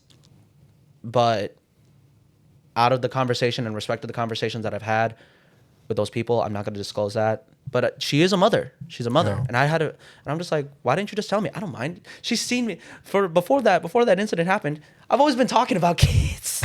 Like, dude, I love like being a babysitter sometimes. Like with my kids, with the babies in the Philippines and all that stuff. You know, I'm always taking care of the kids more than I'm hanging out with the people. So you love the kids, you know, you love kids. No Diddy. No Diddy. No Diddy, no Josh Giddy. No That's Diddy, not no what it Giddy. meant. No Diddy, no Giddy. Okay, so you know, after this toxic relationship, you know, so in the future, what are you looking for in your future girlfriend? That's one thing that's like I'm gonna start trying to figure out in my healing phase now, where I'm just gonna stick to me, just not try to pursue anything serious for right now because I know that I'm damaged. If I'm cut right now, guys, and if I try to pursue someone else, I'm gonna bleed onto them. And that's a person that did not cut me. But for sure, someone that doesn't drink to forget. I get it, drink to have fun, but drink to forget to where you're blacking out, browning out, all that stuff. Like consistently, because when I work at White Dragon, every time she showed up, she was drinking. And she even convinced some people some of my bosses to let her drink. But I didn't tell them the truth. Like why I did not want her to. And then there was stuff that I told her that made me feel uncomfortable. She did not respect that at all. And then she called me controlling. But whenever I try to do something, I'm always considerate of you. When did you consider me or my feelings in anything that you've done? Oh, I'm 25. I didn't get to start partying till I'm 25. I'm sorry to hear about that, but you're also making other major life decisions that I'm not going to say that affect our relationship. And you've promised a lot of my friends that, for example, one of my best friends, she sent her this text message. One day, I'm going to spend the rest of my life with him. She said that to her. I didn't say that to nobody. And I thought she was going to amend that. Every promise that she made me, promise I'll make time for you, promise I'll do this, do that, everything, broken. So my trust is really messed up too. I'm looking for somebody that I can truly trust, that is communicative. Guys, we've all said this in every single relationship topic I'm pretty sure that we've all dealt with. Communication really is key. And it's not just like, what are you doing, where are you going, all that stuff. It's about you. Now I get it. There's a comfortability level to where you communicate who you are. But once you get into a relationship and it's actually becoming something serious, maybe it's time to start revealing things. Now, if you're a mother and you're not proud to be a mother, I wouldn't say... I can't even say that, to be honest. Like, because I don't know a mother that's not proud to be a mother. I don't know one. I just don't. Because every friend that I have that is a mother, if they're a single mother, they're proud to be a mother and for what their kid is achieving. They don't hide their child. And even if they can't see their kids, they don't hide that. This was the first time I've ever dealt with that, so I didn't know how to navigate it. Yeah. I think that's a difficult thing to kind of go into because I would say from the way that I would think of it is, if you put yourself in the birth giver, and if you put yourself in their shoes, I'm not saying in your ex's shoes, but I'm saying overall as a young mother and you give birth, especially when you're a teenager too, I feel like that's very difficult because it's shamed upon as well too. And so for me, in that perspective, it really depends on like what your community really throws it at you. Yeah, she's not even Hmong. And I don't know her ethnicity, but Karen. Oh, She's Karen. So Wow. Karen. Yeah, and I would say like heavily too. I think in the Asian community, giving birth at a young age as well. Like I would say 18, 17. Yeah. it's looked bad upon. I would say it's more like a, it's they look down on you. They said they think you're a failure. You're not gonna make it. So maybe that's kind of what drives people to, kind of abuse their kid, or they no longer see their kid. And also stuff maybe, like that. when she had her kid, she's losing all her free time because she's very young too. True. And she's 25 now, so and her kid is a little bit older, so She doesn't see her kids, dude. Oh, really? Nope. Oh, okay. Then if she's okay, then it's her time to shine, to go out and go have fun. So Which does make sense. Yeah. So Jerry, was she married before, or was this just did she have a no. child out of wedlock? No, she was not married before. She Okay. looked into it at one point, and then that kind of the ex at the time ruined that for her badly. And from what I was told, dude, I don't blame her. Yeah. To be honest, I know I'm talking shit. I know I'm exposing a lot of things, but to be honest, I don't blame her. Well, you're 22, right? Yeah, I'm 22. You're as young as us, and I would say go have your fun. Do your own thing. Yeah. Don't worry about you're still young. Don't worry too much about relationships right now, I guess, after your toxic relationship. I'm not really looking for certain serious things. I mean, don't get it wrong. There's someone that I showed interest to in the Philippines that I'm just communicating with now, and we're just having conversation back and forth. Hopefully, maybe after because I'm going back next year. I'm going because, hey, I guess my cousins decided, hey, let's have our wedding in 2025. Let's make Jarrod's family all broke. We plan to go back every 2 years, but now we have to go back next year because they all decide to have a wedding December of 2025. I'm like, God damn it, why? And they made me the best man, so I have to go. Oh. Just wondering, were you born in the Philippines, or were you born? I'm born in the here US? in Minnesota. Oh, okay. So okay. Yeah, That's just what. but that's just the question. at the same time, it's just there's showing interest and then there's communicating, but when it's reciprocated, that's when I'm just like, okay, how long is it going to be reciprocated? Then that's when I start progressing. For me and this person, there's reciprocation, and I'm hoping things grow and things continue to stay this way. But I've only been back to Minnesota for less than a full day. I mean, full day's time, yeah, but less than an actual full day. So, I mean, who knows? I'm just praying that maybe things might be better. But at the same time, me and this person understand that we need to heal ourselves first. Right. That is why we're just communicating, not actually progressively trying to make something happen. Because we have to heal ourselves. She's over there, I'm over here. Take care of your own. Take care of yourself first before you start trying to take care of someone else. That's what I'm trying to do, because I'm not trying to do it in a toxic way to myself too. When I first broke up with my ex, back then 2 years ago, after I turned 21, I was alcoholic as shit, drinking, smoking, all that crap. But then I wanted to do a bunch of stuff, but then my body wasn't looking right, and my body didn't feel right either. So, I'm just trying to handle it in a more positive way, just deal with the pain that comes with it. I mean, if you guys follow me on TikTok, there's a small healing series that I did of 3 videos. You'll see why. We'll put the links in. Yeah. I will send all the links to Shua. So, sorry to cut you off, but I was curious, and I'm very happy that you see that you want to focus on yourself, because usually a person who gets who has gone through that would just be like, man, this person treated me bad. I want to find the next person and just kind of you want to kind of use them as rebound, and then after that, that's when they'll be like, oh, I shouldn't be a piece of shit. But I'm happy that right when that happened to you, you had the little brief period of time to kind of process. Yeah, to process that and also kind of grieve that, because I think that's really important. It's kind of like a transition of you going from that stage, and then to you realizing that, you know what, I deserve better, and I the things that have happened to me is not gonna tear me down, and you're gonna focus on yourself. Right. So the thing is, I don't know about your ex's story. Doesn't matter. I'm not a woman, so I can't say what she's been through. Right. What I do know is I've been a guy and I've had a ex before. And the thing I've learned the most from that is I've learned a lot about myself, about where I should put myself and the respect I should give myself, and also the things that I want potentially in the future partner.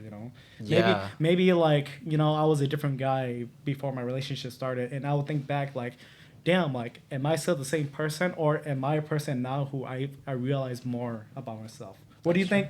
What do you think you kind of like after that journey? What do you think you learn about yourself now, and what you want to do more in the future? I mean, for sure, it's like laying down my boundaries and stuff, and asking for that, and actually like asking for that respect back. And also, it's just like one of those things where after my relationship and during, especially when the yelling and all the arguing started, because we would argue daily, almost bi-daily, and I realized that I lost who I was. I didn't like when I would look in the mirror and I'm just like, who is this guy staring back at me? I don't recognize who you are. You're angry every single day. You're like, you're not enjoying life anymore. You don't want to do anything. You don't like it. That's the sad part. And so that's one of those things where like I'm trying to figure out who I am again. I'm searching for the person that I was. And even before my relationship, I don't think I was fairly happy either being single, because for me, I was never shown an actual like healthy and happy single life. I was actually always shown like you have to be in a relationship to be happy. Realizing that later down the line, I don't need one. And I've always told people you don't need to be in a relationship to be happy. But for me, it really did feel like that way, because I realized I was much weaker than a lot of those people that I was dealing with. So I put that hope into them instead. So for me, I'm just trying to search for who I am again, and really trying to work on what was bad for me. I'm combative, quite combative, and there's a lot of things that maybe I might go into therapy for, possibly soon, because of how I ended up and turned out. And I realized through my relationship that there's more about me that I need to work on that I didn't realize that I needed to, like yelling, getting angry and stuff. I thought it just ran in the family, because at the time that was also my dad. But now I realize that like, okay, there's something in my mind, there's something inside of me that like I need to work on. I need to get handled. So possibly I have considered going back to therapy very soon here because of that, and for just my mental health, and for my mental health wise, because multiple times on that motorcycle I was just not okay. Now luckily I find sanctuary in driving. I like driving a motorcycle. Like when I go fast for 5 seconds and then just let go and I click down my gears and I don't swerve, I don't do nothing of that. That's why all the speed tests that you guys see on my Instagram and Facebook, you guys see me do those speed tests and stuff.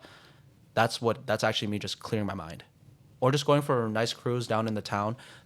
That's the best part about me being in the Philippines. And when it happened, there was more outlet for me to positively handle the pain and the battles that I was going through. Especially not being able to per se go to my cousins, because the way you handle relationship drama there is very different than when you handle it here. And I had an American relationship, so I couldn't realistically turn to them. I could turn to them if I needed their help and I needed someone to like be there for me and hang out with and get my mind off of it. But in terms of handling my own problems, I'm the only one that can do that. And I had a choice every day. I had a choice after that breakup happened, whether I want to stay in bed and just sulk away my vacation, or I can go out and go do something and have fun.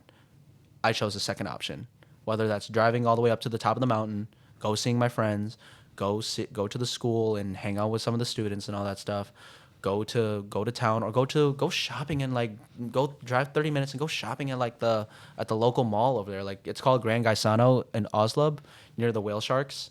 Whale shark watching is great. You guys should try that. Did you see any? Wow. Yeah, Whale shark. Yeah, whale shark watching, guys. But yeah, even something like that, whale shark watching, going swimming in the ocean. Like when I was in the Philippines and that happened, I'm kind of grateful for it being there, because those outlets kickstarted the healing. Now, what does that mean for me coming back here to Minnesota? I don't know, realistically, because there's not much. I'm very limited on outlet. A lot of the time, the outlet was go to Hmong House, go to Unison, go to Gay 90s, go somewhere and just party. But I'm kind of growing out of that, because why? I've done it so much. I don't get it wrong. I love doing it. I love going out to party, but I've always gone alone, and that didn't really help my anxiety, my mental health, and anything. And going out with my friends that I meet there, it's kind of just all alcohol. and being someone that's on medication that can't drink, All right. it sucks. So I have to figure something out, whether that's go call up my brother and play basketball or something like that, or just God, even go to the gym. Like for me, I've lost weight. I've gone down. So I need good. Yeah. I need to trust me. You guys saw how I used to look, man.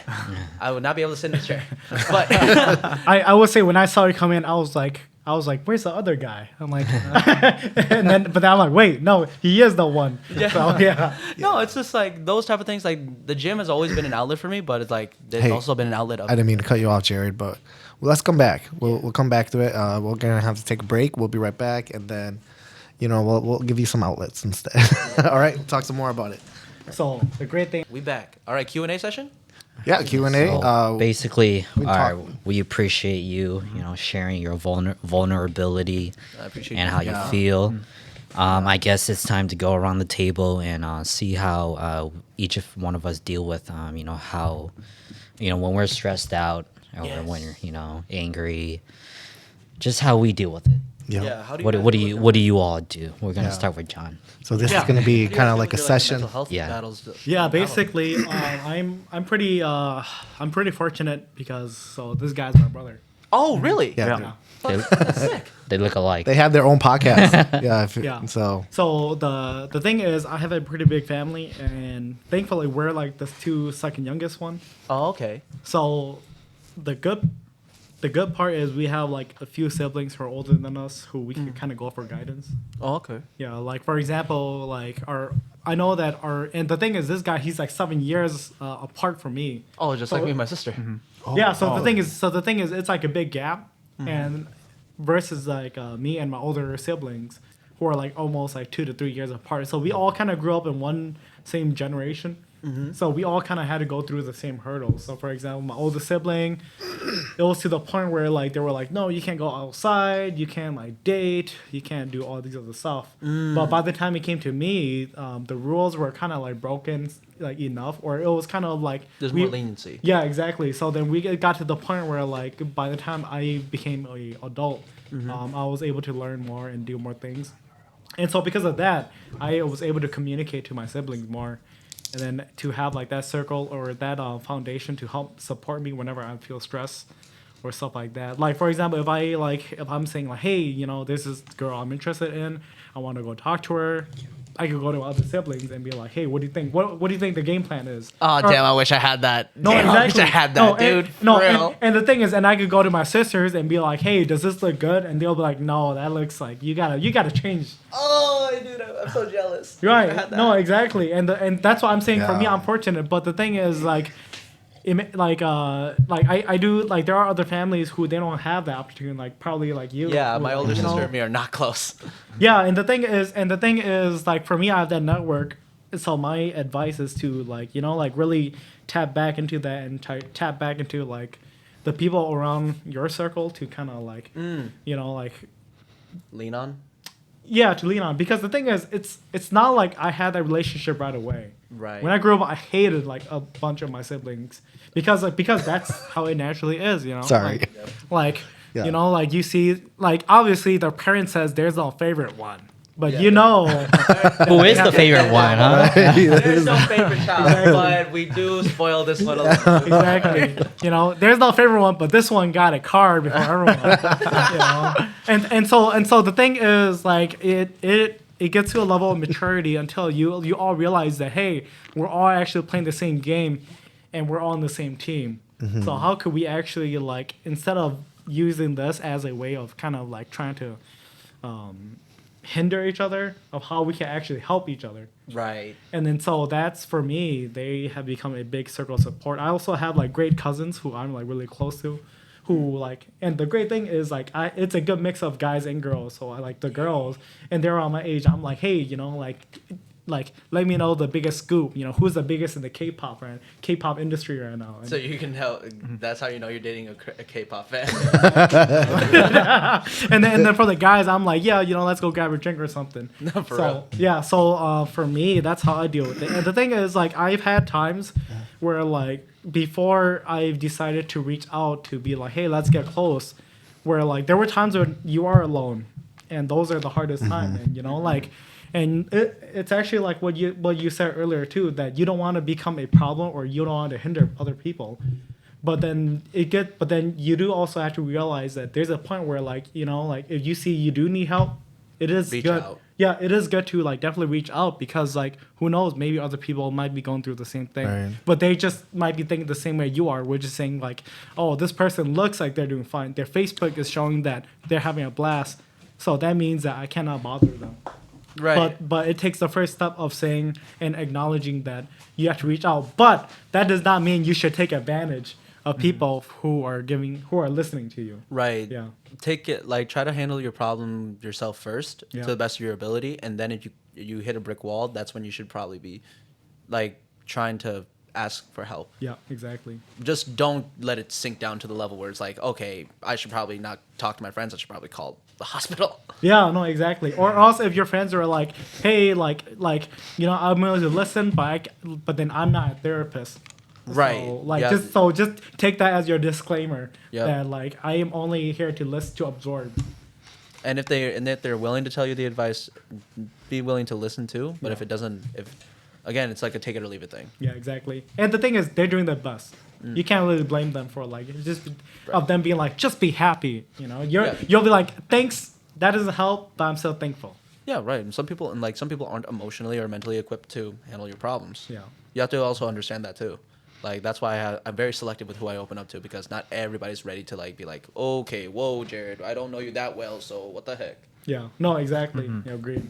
So how about you two? So how, like, when you have to deal with like your mental health on Yeah, you go first. Oh, Yeah, you're next. I'll go first. whichever one has like the best one. So like when you have to deal with your mental health and Yeah. everything, and you have those type of days where like it starts to get challenging and everything. How do you guys like deal with it?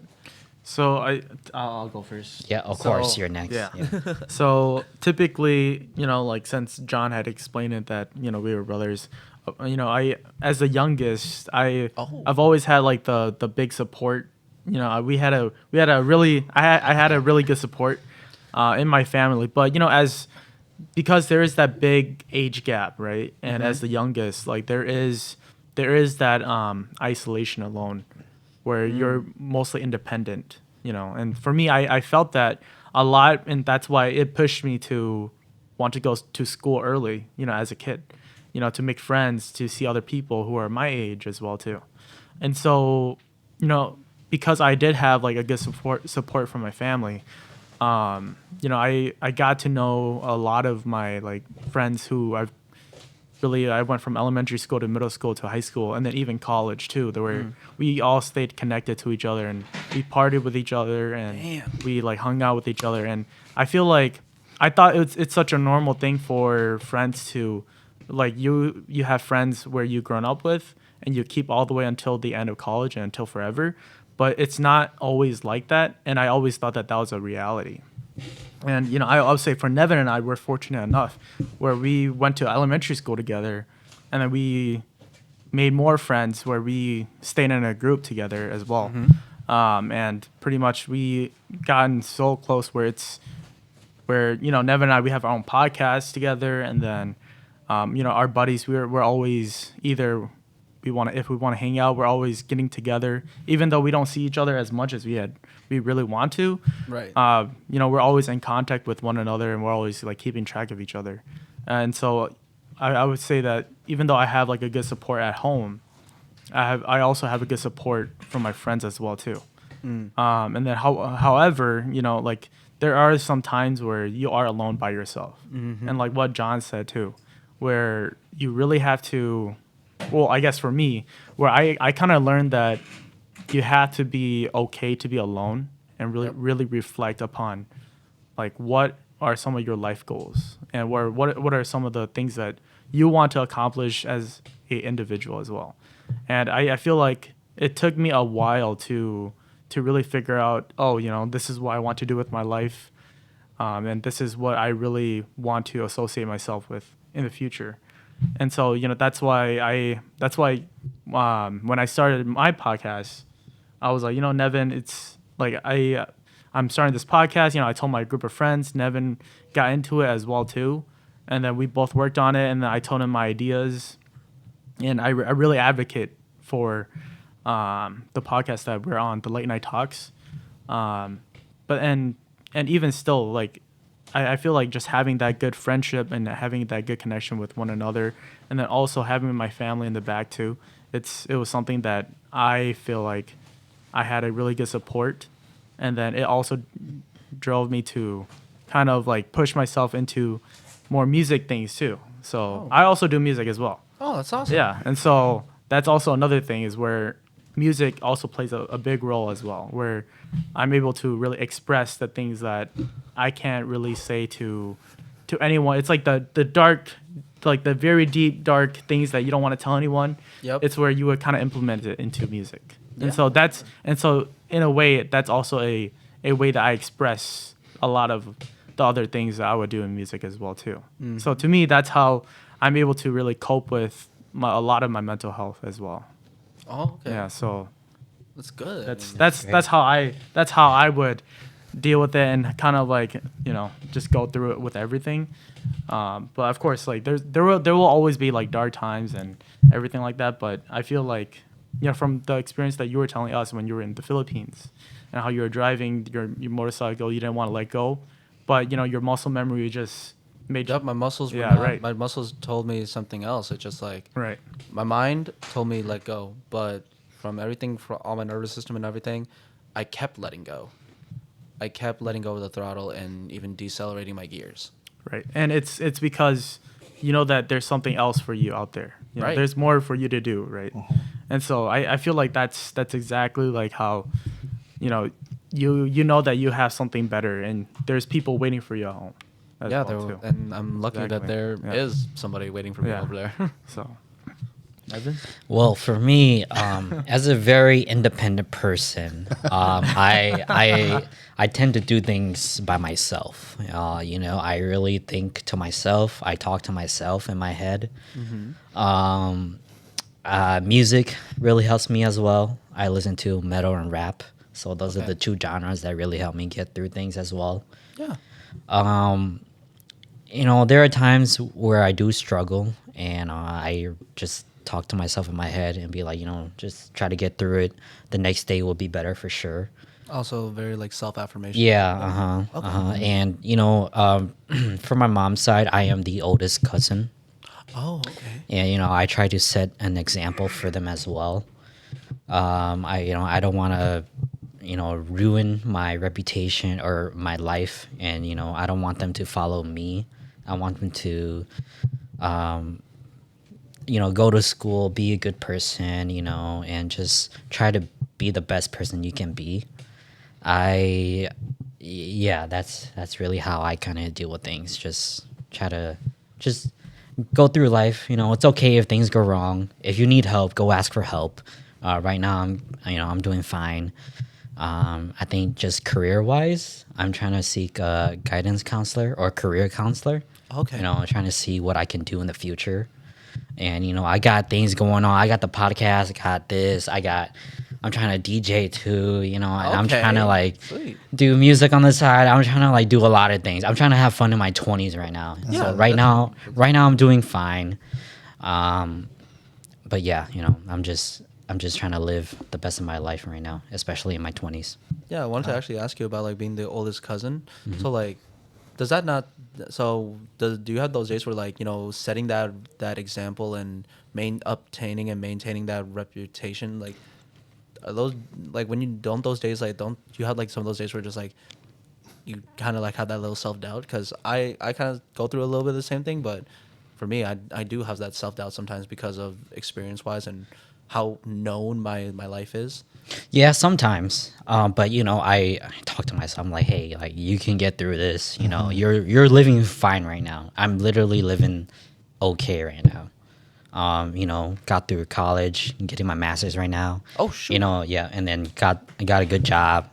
And then I'm just trying to. You're talking about that so casually. Yeah, For real. that's true. No, Yeah, it's exactly. like it's a humbling thing in the way you deliver that. So I get it. Yeah, and just trying to set an example for my younger cousins, my sister as well, and so yeah, just trying to show them, hey, like it's gonna be tough, but you know what, you can get through it. You're raising fighters, pretty much. What's smart is you have a podcast that kind of records your mental health and how you're doing. So if you succeed, you'll be like, this is the example. But if you don't succeed, you'll be like, this is what you got to learn from of what not to do. Yeah. So it's like, Yeah. it's like Casting guys, it's a Exactly. full-time job. I don't really share anything about this, in public, but it's just right now. I guess it's time to kind of share it. Yeah. It's a good thing, though. good. But I'm doing fine. Nothing's really going on, so I'm trying to live my best right now. It's good because That's good to I hear. see that we all have there's people coming from very good support systems and stuff, but also not many people talk about the individuality that you have to go through with everything. So that's why I really do appreciate your perspective, because at some point I'm also in my 20s. I'm 22.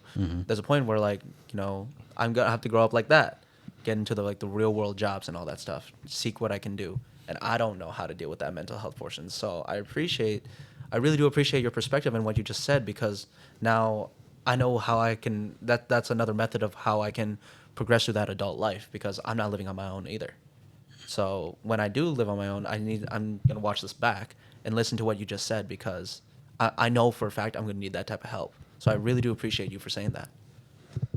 make sure you keep watching it so this channel keeps getting like No, for real, this is one of those things where Thanks, John. This is where you guys can learn from perspective. You just heard 4 great perspectives. Shows is next. Really do take some of these things, if it applies to you, try it out yourself, because you never know what may help you. Maybe also you could share this to somebody else. You could share this portion of the podcast. We'll create clips or something like that, and you could share it to one of your friends or your family members or something like that. This is the part where this is the part of the show where we can actually affect people's lives. Yeah. There are people that are like us, coming from being able to tap back into our families, and then there's people like our friend over here that's able to live on the individuality and also set a great example for other people and his own family. And on top of that, you're living, like you said, you're living okay, and you're getting your masters. That's the thing. Casually Getting your masters is I don't think anyone in my family has their masters, to be honest. This in could my be direct another family. conversation, but getting a master's is different, but it's Just it's- hold on. dealing with the mental health of just going through that Yeah, process. no, That's the true. best part about it. People don't understand. Like we said in school, it taxes here and here, but no one ever talks about it. You know what I mean? So that's great that you're handling it, you're going through it, and you're just you're pushing through like a true fighter. Shoot, damn! I feel like I should be going for that now. Damn. Hold on, not to boost up the masters. What are you studying for your masters? Curiosity. management information systems. Dang. So what does that What does That's that that's No, kind that of, basically IT, business, IT and business together. So that's a that major leg- under it's in a science major almost a what STEM. what you just need to it's a under, STEM degree. what you just need to understand is by the time he's done, he's gonna be making 6 figures. I hope so. You should ask Meng Zhang his major. I was a bio major. I was a math major, and I fucking hated it. I loved it and I hated it. Okay, it's a love-hate relationship. I Gotcha. think that's anything with school. Yeah, basically. All right, I'm gonna pass it on to Sean now. Oh, I really don't have much to say, but I think for you, Jarrod, I just want to say this, man. You are a young guy, and you're very mature for your age. So the relationships you get into, there's still a long journey ahead. So you don't have to really worry that this is going to be it. Yep. All right. And I know you are a smart guy, because listening to the way you talk, I think everybody knows you're mature enough to make the decisions and the right decisions. And I think that heart breaks, right? This is something that's very impactful, and it really changes the person into becoming a man sometimes, Yeah. So you don't have to worry about that. And I think we all gone through it, so hang in there. You always have us. You always have the podcast. So if there's anything you want to know, if there's anything you want to hear as well, you can always talk to us too. All right. I So appreciate that. yeah, of course. I think one thing that I thought you were gonna share about is when you were talking with, what was it? Schofield. Uh-huh. The advice that you gave him about pursuing the MMA fighter's life. I think that's a mental health thing that Yeah, you can too. It doesn't have to be just about like Right. life, but like And- if someone wants to pursue like a fighting career. Yeah. And, like how does the mentality and like your mental health That is when I don't really talk about myself on the podcast. I know you guys can't see me out there if you're actually watching, but this pretty much the podcast. Honestly, when we started this podcast, it was more not about myself because I always focused more on what I wanted to do, and it didn't really go nowhere. When you're egotistic, I wasn't completely egotistic, but you kind of have to have that. So you kind of have to have the egotistic within yourself. So you have to tell yourself you are one of the best. And you have to keep telling yourself that, because if you don't, the whole world is telling you that you're probably a piece of shit. So, you got to keep telling yourself that. And that's one of the reasons why I think I kind of made it this far too, was because the self-motivation is really lacking in a lot of kids and in a lot of younger teens too. So that is really hard to find. And that was one thing that I remember listening to a story. And they said that the military guys, right, a lot of them, they don't have that self-motivation. Yep. And so eventually they quit along the journey. So you have to really do that for yourself, and just telling yourself that you are one of the best and you just continue doing it. I think you would definitely keep going, and you'll be fine. For me, my journey was martial arts. Okay. And I think you guys know that. I don't know why I'm feeling like so out of breath. It could be the alcohol. The rice. Okay. But like- Yeah, I think it might have been the rice wine. that martial arts journey. I know for like a lot of fighters, it taxes Yeah. And anybody that's athletic. It taxes. so for me, how I got over a lot of depression, because I did go through a lot of depression, and I didn't have girlfriends. And when I was like your ages, 23, 21 to 23, I did just train. That's all I did. And I think I fell in love with martial arts. That was like my girlfriend. I saw like every day. And so, you really get lonely on that journey because there's really nobody there to support. The people that were there, they only see that you're just doing something for yourself. But for me, it was something more than that. And I didn't really look at it like it was going to be something that I was going to teach. But as I got older, I realized that that's what helped change me into a better person. And I might as well share it with the world, share it with the guys, the younger guys. And martial arts, I don't have to find a volleyball or a soccer ball. I could actually just use my own hands and foot to be able to do something with it, right? And that's what I did. And then me passing it on to somebody, it was more than enough for them to continue doing whatever they love to do. So you could use martial arts within whatever kind of life you live. And so Within control. yes, within control, of course. Yeah. But the biggest thing is the journey everybody has, even for like Nevin, Mongjong and John, you guys are still very young. The journey is going to be very lonely, even if you don't do martial arts. Whatever you do, even for you, Jarrod, you're going to feel like you're very alone in this world. And you are. You really are. I hate to say it like that, but you are. Yep. Now, that's where the self-motivation comes into play. Okay. And that's where you're going to have to figure out how you're going to surpass all of this. Everybody has their heartbreaks. Everybody has their difficulties and waking up, getting up, and trying to start the day. And that's why I love my kids a lot, because my kids are there. They'll always be there. They're never going to go anywhere. So you know that it's going to happen in the future, and you know that the journey is going to be a little bumpy, but you have to motivate yourself. Self-motivation is and self-affirmation. All right, is going to be the key. And if you don't self-affirmation yourself, you don't motivate yourself, more than likely it's going to be a really lonely journey.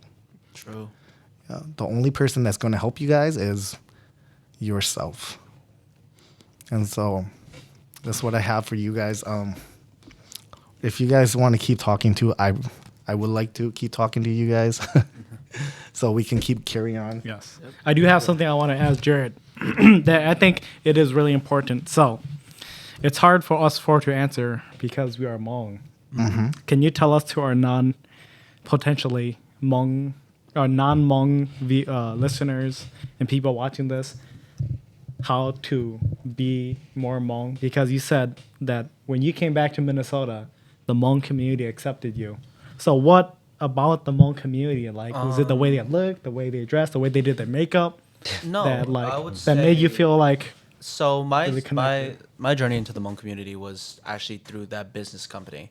Most of the members there were Hmong. Here, at least the Minnesota branch was.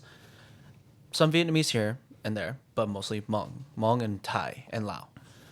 So I kind of started learning through them, and then I went to Unison on my 21st birthday. And then that's how I figured out what the Hmong community was. And then I was like, oh, this is kind of cool. And then all of a sudden, to be more Hmong, I would just say open yourself up to learning about the culture, to be honest.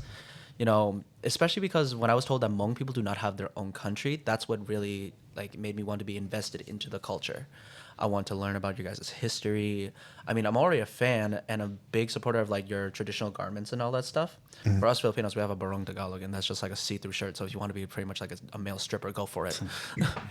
It's dress pants and pretty much a male stripper underneath. But no disrespect, but still. But I mean, for Hmong people, there's each individual clan has their own representation in the garments and all that stuff, all your through the Hmong clothes and everything, and even subdivision like Karen. That's what interested me. Hmong and Karen people don't have their own country. Most of them take up Burmese, Myanmar for Karen, and then Laos and Thailand for Hmong. So that's why I was like, oh, I didn't know that this was a race of Asians. I didn't know these were considered Southeast Asians. This is so cool. And that you guys had your own individual communities. And then I realized, holy crap, I went to a school with Hmong people and I didn't even know. I was like, wow, this is insane. So that's why I just kept engulfing myself. And soon when I made friends with the Hmong community, with people in the Hmong community, I started to support a lot of the elders and everything, and a lot of the traditions that you guys do, Hupli, all that type of stuff, Hmong New Year, even weddings. I haven't been to a Hmong wedding yet, but until I'm off medications, I don't want to be until I'm off medications. Good idea. I'm not ready for all that beer. I'm not ready for all that Corona and Bud Light and Heineken and Jameson. I'm not ready for that. But that's what I would say. Open yourself up to the culture. Be open to what the culture looks like and what it may bring to you. Because if you're willing to help follow traditions and all that stuff, so be it. Now, am I saying that to a lot of people? Am I okay with seeing that? That's why Hmong people remind me of Filipinos so much. Because, like I say, I'm not a big supporter of Mikaz, but if it makes you happy, then it makes you happy. Just know what your intention is. That's why I said earlier today, when it comes to Hmong people, if they're dating outside the race, it's not for the money. It's actually there's something genuine there, or at least something that is of substance with the people, with the person that they're going to. For Filipinos, like I said in the mountains earlier in the show, it's this. It's always the pockets. Yeah. Not always, but for a lot of them it is. That's why I kind of cussed out that one chick earlier in the beginning of the episode, because everybody's been buff minus a one rich guy. And then the first guy, which is the father of her child, that's why I called her a red flag. She picked white before Pinoy. Bye-bye. Don't talk to me, because I know what you're here for me for. Mm-hmm. Especially because she knows that my family's well-known, well-off, owns the 7-Eleven in town that's very popular. Yeah, not trying to do that. But that's what I'm saying. It's just Hmong people, I do idolize that will to find what's true and what's not rich. Right. So it's a sense of genuineness, right? There's a or overlooking other than just culture and skin, but it's the fact of openness and willingness to pull you in, and not trying to enforce anything, but just saying I'm willing to offer, and right. Whatever you take and whatever you give, then that's good. Right. And I came into the Hmong community completely unaware of a lot of things, like just still learning, but I just kept asking questions about like certain things in like the community and all this stuff. And I'm very grateful that I met this one person. His name is Ryu, and he educated me a lot about the Hmong community when I first got in. I hope he's doing well. Hope you're doing great, brother. Like I miss seeing you around. You know, I miss you, dude. Hope we can talk or hang out again soon. But what's it called? I do like try to open myself up to the Hmong community and learning about the community because it does fascinate me. Now, if you're forcing yourself into the fascination, I wouldn't say that's the best idea. Just be open to what's coming and what's going to be shown to you. For me, it was just the entire culture as itself, how the 18 clans work, how like what's represented at Hmong New Year, the traditions during like certain events and all that stuff. Hey, Jarrod, I'm going to cut you off. We're going to take a break. Yep. And then we'll come right back, okay? Awesome. All right. Oh, When I have my mask over my face, they're just like, oh, are you Hmong? I was like, Gia ko Hmong. what? I'm like, I'm not Hmong, so Oh, I see. Yeah. I was like, Kuki Hmong. And I was like, no, I'm not Hmong.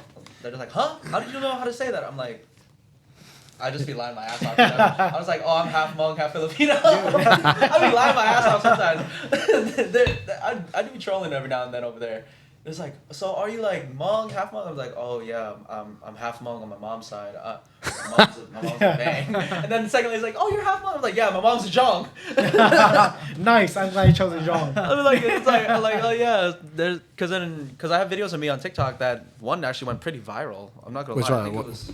Was it the one you arrested someone and No, not that one. I think I was singing Moche. All day. Yeah, Mode? it was the one I did. You were saying Mode? Moche. Oh, Muche. Okay, Yeah, the I one heard you by, I wrong. think it was. It depends on when you listen to a song. Yeah, this one I got 674 on it. Oh my. Oh, with Li Dong? With Li Dong?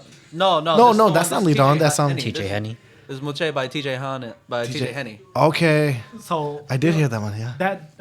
So that makes me curious because there's a stereotype saying like all Filipinos can sing.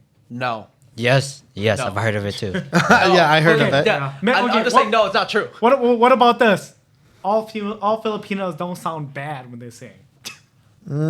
Wait till alcohol gets involved. You will see some other Let me shit. tell you this: Bruno Mars is in debt in Las Vegas. Are you gonna go help him sing? Buddy, give me like 2 shots of Hennessy and then yeah, I'm on stage with you. But no, not all Filipinos can sing. Trust me. Especially when I lived in the Philippines, not all of them can sing. Excuse me, sir. Jarrod, do you sing? Yes, I see. Are you Filipino? yes. Oh, okay, there you go. But Point proven. I was born here in America, so I mean, just like the Gen Hey. X is only half. And the thing is, 100 like, if we trust statistics, 100% of the Filipinos in here can sing well, right?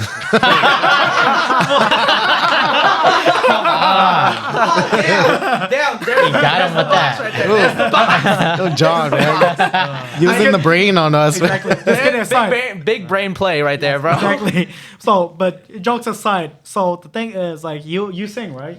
Yeah, I try to, but I mean, autotune is still a good thing to have. Right, and you still perform. Can you tell us, like, just like some of the stuff you've been doing, some of the songs and music stuff? I mean, like follow me you? trying to create new songs is kind of hard because I am purchasing beats and I'm also still trying to revamp the setup to actually record because the audio interface I bought was crap and I also need speakers for it too. And then I mean, but in terms of making songs, I mean, yes, I do have one out with Lee Dong and I've been trying to create a new one, but it's just like I'm only limited to so much equipment. That's the thing. But I create demos and I just see how I want it. The way I use BandLab just to create a demo, like vaguely on how I want myself to sound, but it's never gonna be a final product on that thing because I need a lot of auto-tune for my voice because my voice can change really high and really low. But I'm mostly to a monotone voice, especially when I do country music. But I do a lot of. I have a slight country voice because I was born here in Minnesota. I don't know why. I don't know how that works. You call that a GIF? Gift and a curse, sure, but it's not that bad. It's not that good either. Hey, better than me. You don't want to hear me say. I mean, like, you know? I mean, it's like that's why I was kind of mad. I was kind of upset that I couldn't stay for the episode with Sega because I know I wanted to put on mine up there. But We're Lidong's karaokeing. Lidong's one, obviously next to me, you guys have already seen. That's it's getting oversaturated because Lidong is releasing a lot of new music. Yeah. Shout out to you, buddy. I love Lee Long's music. I you know, dude. It's so good. Even got though some I can barely phenomenal understand lyrics, but music. I'm just like the raw emotion that I feel in that shit. I'm like, you're speaking to my boy. Speaking. That's why I love ZPX's music too. Mm-hmm. And also like those type of songs that really resonate with me. That's why I referenced GK. Why not us? I referenced that song because that is actually the song that I listened to after my breakup. That was the one. I mean, for me, again, sorry mom, sorry dad, but I do have one headphone in my ear connected to my other phone in my pocket, and I'm just blasting music while I'm driving. Shouldn't be doing that. I don't recommend anybody doing that unless you're a really skilled driver. Disclaimer right there. Right. But you know, it is fun. It is. That's one of the songs when I was sad and I was driving. That's what was playing in my ear. Why not us? Why not me? That type of stuff. I don't know if your parents will be watching. So Oh, trust me. When they found out that this was the episode where I was a episode's feature on on there, you? they're gonna be on this. They're like, all right. So what did he say about us?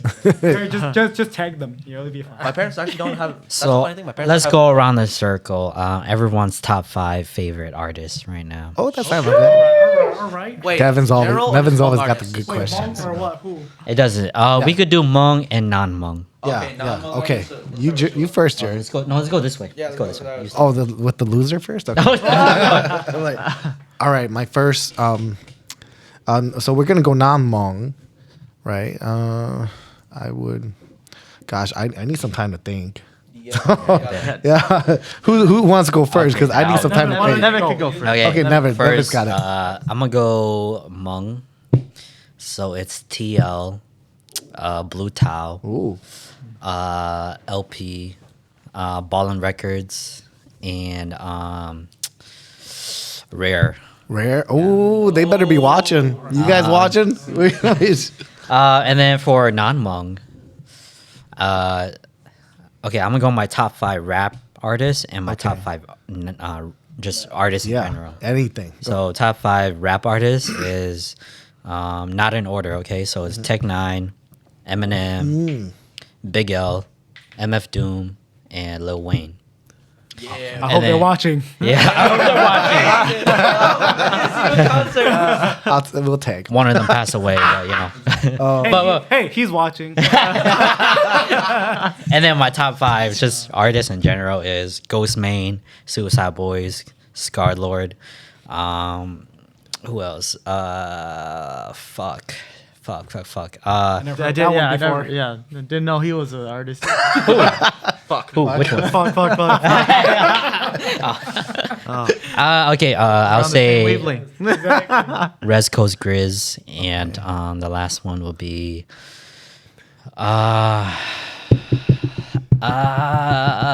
Lil Peep. Lil Pete? Okay. Nice. Nice. I barely heard of any of those. Younger generation. Okay, I got you. Minus Eminem. That's not younger. Hey, okay, I guess for me, for Hmong music, I'm more old school, even though I'm like very young, 23 Yeah. here. I would say like Sounders, Sudden Rush, Oh yes. Luya, and then I would say right now, so far with like more of the modern music, it's like Chening Zhong, Okay. not Ching Zhong, Chening Zhong. Cheney. I forgot to mention S1 as well. Oh, yeah. And then I think I feel like I only have four artists for Hmong people who I've really listened to and they really stuck to me. Oh, and the band Hands. Hands. Hands. Yeah, there we they're go. good. Yeah.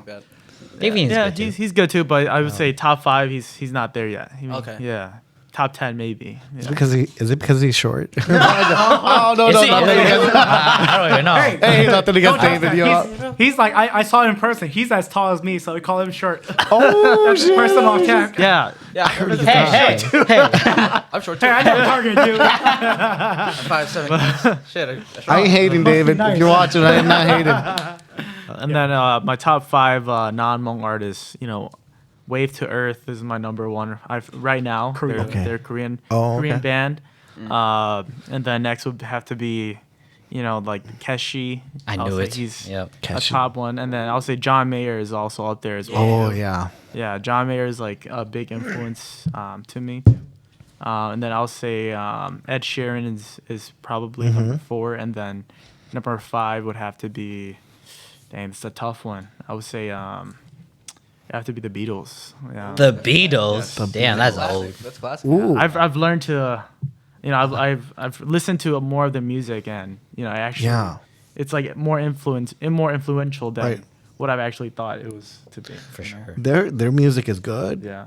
When I saw that one musical that they were doing, it was the movie, and it was other people singing their music. Oh, that was so good. And then all the songs were written by the Beatles. I'm like, wow, I didn't even know that. Which movie is this? I forgot. It was like a musical movie, and Oh. it was so good. But the songs were all written by the Beatles, but different people singing it. It was I'll it have was to go check it out. Sure. it was so good. Now you got me intrigued. I'll try to take you guys in it. Yeah, We'll put the link on it later. man, there's a lot of links and posting Hopefully up. hopefully the Beatles watch this. Hey, What do you mean? They don't watch it. John Lennon's watching. Some of them. Yeah. Yeah, exactly. Paul McCartney is For me, I embrace the K-pop life. So Oh. I got like my Twice, I got my New Jeans in Okay. there. And then after that, I got like my Jongpa. All right. And then I got Chenin, Okay. Bố Đếch Căm Long, and then lastly, Sudden Rush. They've been there from day Yes. one. Minong, it's always like. Oh, gosh. Exactly. Exactly. He's Filipino and he even knows. And then the Meka ones, the Namong. Let me see. It's up to you if you It want. varies. Okay. It varies. I'm always listening to all new ones. I can't say because I'm currently like big into K-pop right now. So Okay. Yeah. But other than that, Jay-Z's, got my Alicia Keys, Definitely. Justin Bieber. He's always welcome. I was there when I was there. I Okay. was one of the believers. During the baby. Yeah. Yeah. exactly. You were The baby, you were his the baby era. I was one of the Yeah. believers. Dude, second grade when that song came out, Yeah. I'm like, Exactly. Lord. No. He'll always be mine. Damn. Man. That was the setup. Oh, damn. Walked into that one. Let me Shoot. see. That's all I can name out right now. So yeah. So I would say for me, if I were to go Hmong artists first, definitely Channing and David Yang would be up there. ZPX too. Damn. I am a fan of what's it called? No, do I listen to him enough? No, though to say I'm a fan. No, that would make me a fake fan. Never mind. Dude. Okay, so I've only named 3 so far, but I did listen to a lot of Surprise at one point. Just a lot of his music Yep. when I first found out who he was. So I guess I could put Surprise up there, but Sudden Rush too. I would say Sudden Rush would Okay. be one of my top 5. I heard that band's pretty good. I want to get into Thai Sounders, to be honest, but I haven't had time to listen to any of their music and stuff. But I mean, a close second would definitely be like, guys like Tremaine. Yeah. Not just because he's my friend, but I actually do listen Right. to his music. And I was about to say him. I was like, Tremaine, shout out to you, man, if you're watching. Definitely, Tremaine. I'm so glad that I have like friends that make great music, and I mean, Cy Cedric would also be up there. Okay. Top 10. Okay. But that's as far as I can name on the top of my head. But in terms of non-Hmong artists, for real, same K-pop, like School Love Affair, BTS era. Nice. That would be me. Eminem is up there, so that's number 2. This is not a particular order. Macklemore. Okay. That's a hot take for a lot of people. It's like, Yes, what? it is for me. Macklemore. not your I top. listen to. I mean, recently I've got back into Avicii, but not really. Just for sentimental purposes, but not. I wouldn't say Avicii, but Fall Out Boys. That was a hard era that I'm never gonna let go. Oh, wow. Follow. Okay. The Fall Out Boys, and then I would say he's a Filipino artist, which is Flo G. Flo G. I love Flo G's music. Oh shoot! I left out. Speaking of rappers, damn! I guess I left out that story in the podcast, huh? When I went clubbing in the Philippines. What happened? So I did mention that I was going to tell a story about like about clubbing over there, and that's part of the lifestyle when you go into the city. There's a place called Agua. That's like that club goes from like, God knows, like 5 p.m. or something like that, all the way to like 5 a.m. or something. It closed at 5 a.m. Okay. So there's a little bit of controversy there. So what happened with this rapper? His name is Range, and he got in a scuffle with this loudmouth. Unfortunately, I know who the fuck he is. Muay Thai fighter. He's an American. Dude was running his mouth so much, especially mouthing off to women and all that stuff, saying because like when girls would reject him, he's like, "Man, you bitches are too easy," some shit like that. Right. And then Range was like, he was not messing with it. So he got in a scuffle with Range, and then Range came out of nowhere and just popped the guy. Range is the it's a rapper. Wait, pop as in shot or shoot? Shot him. Wow. Damn. Really? Thai fighter's dead. Thai fighter's dead, bro. Holy shit. Muay Thai fighter's dead. And this Muay Thai fighter is an American guy? Yeah, or? American dude. Well, Holy cow. I forgot. I'm not gonna disclose the name because I might get it wrong. Right. But Okay. yeah, I've seen him around. Well-off fighter. Not too good, not too bad. He gives you a run for your money. I'll say that. He did give you a run for your money. Now he's just running in the grave. But no, that's what. And then my cousins are just like, yeah, Jared, let's go to this club. We come to the city. You'll stay at my place. We go to the club. I'm like, damn, this club kind of popping low key. But why does everybody look like a wall sitter? That's why it's like every like college student there looks like a Bay Area Asian. Flared pants, oversized t-shirt, hat like this. Yeah. And then shades and like looking like this, pretty much. Right. I was like, why does this place look so familiar though? And they're just like, oh yeah, you remember that incident that happened with Range?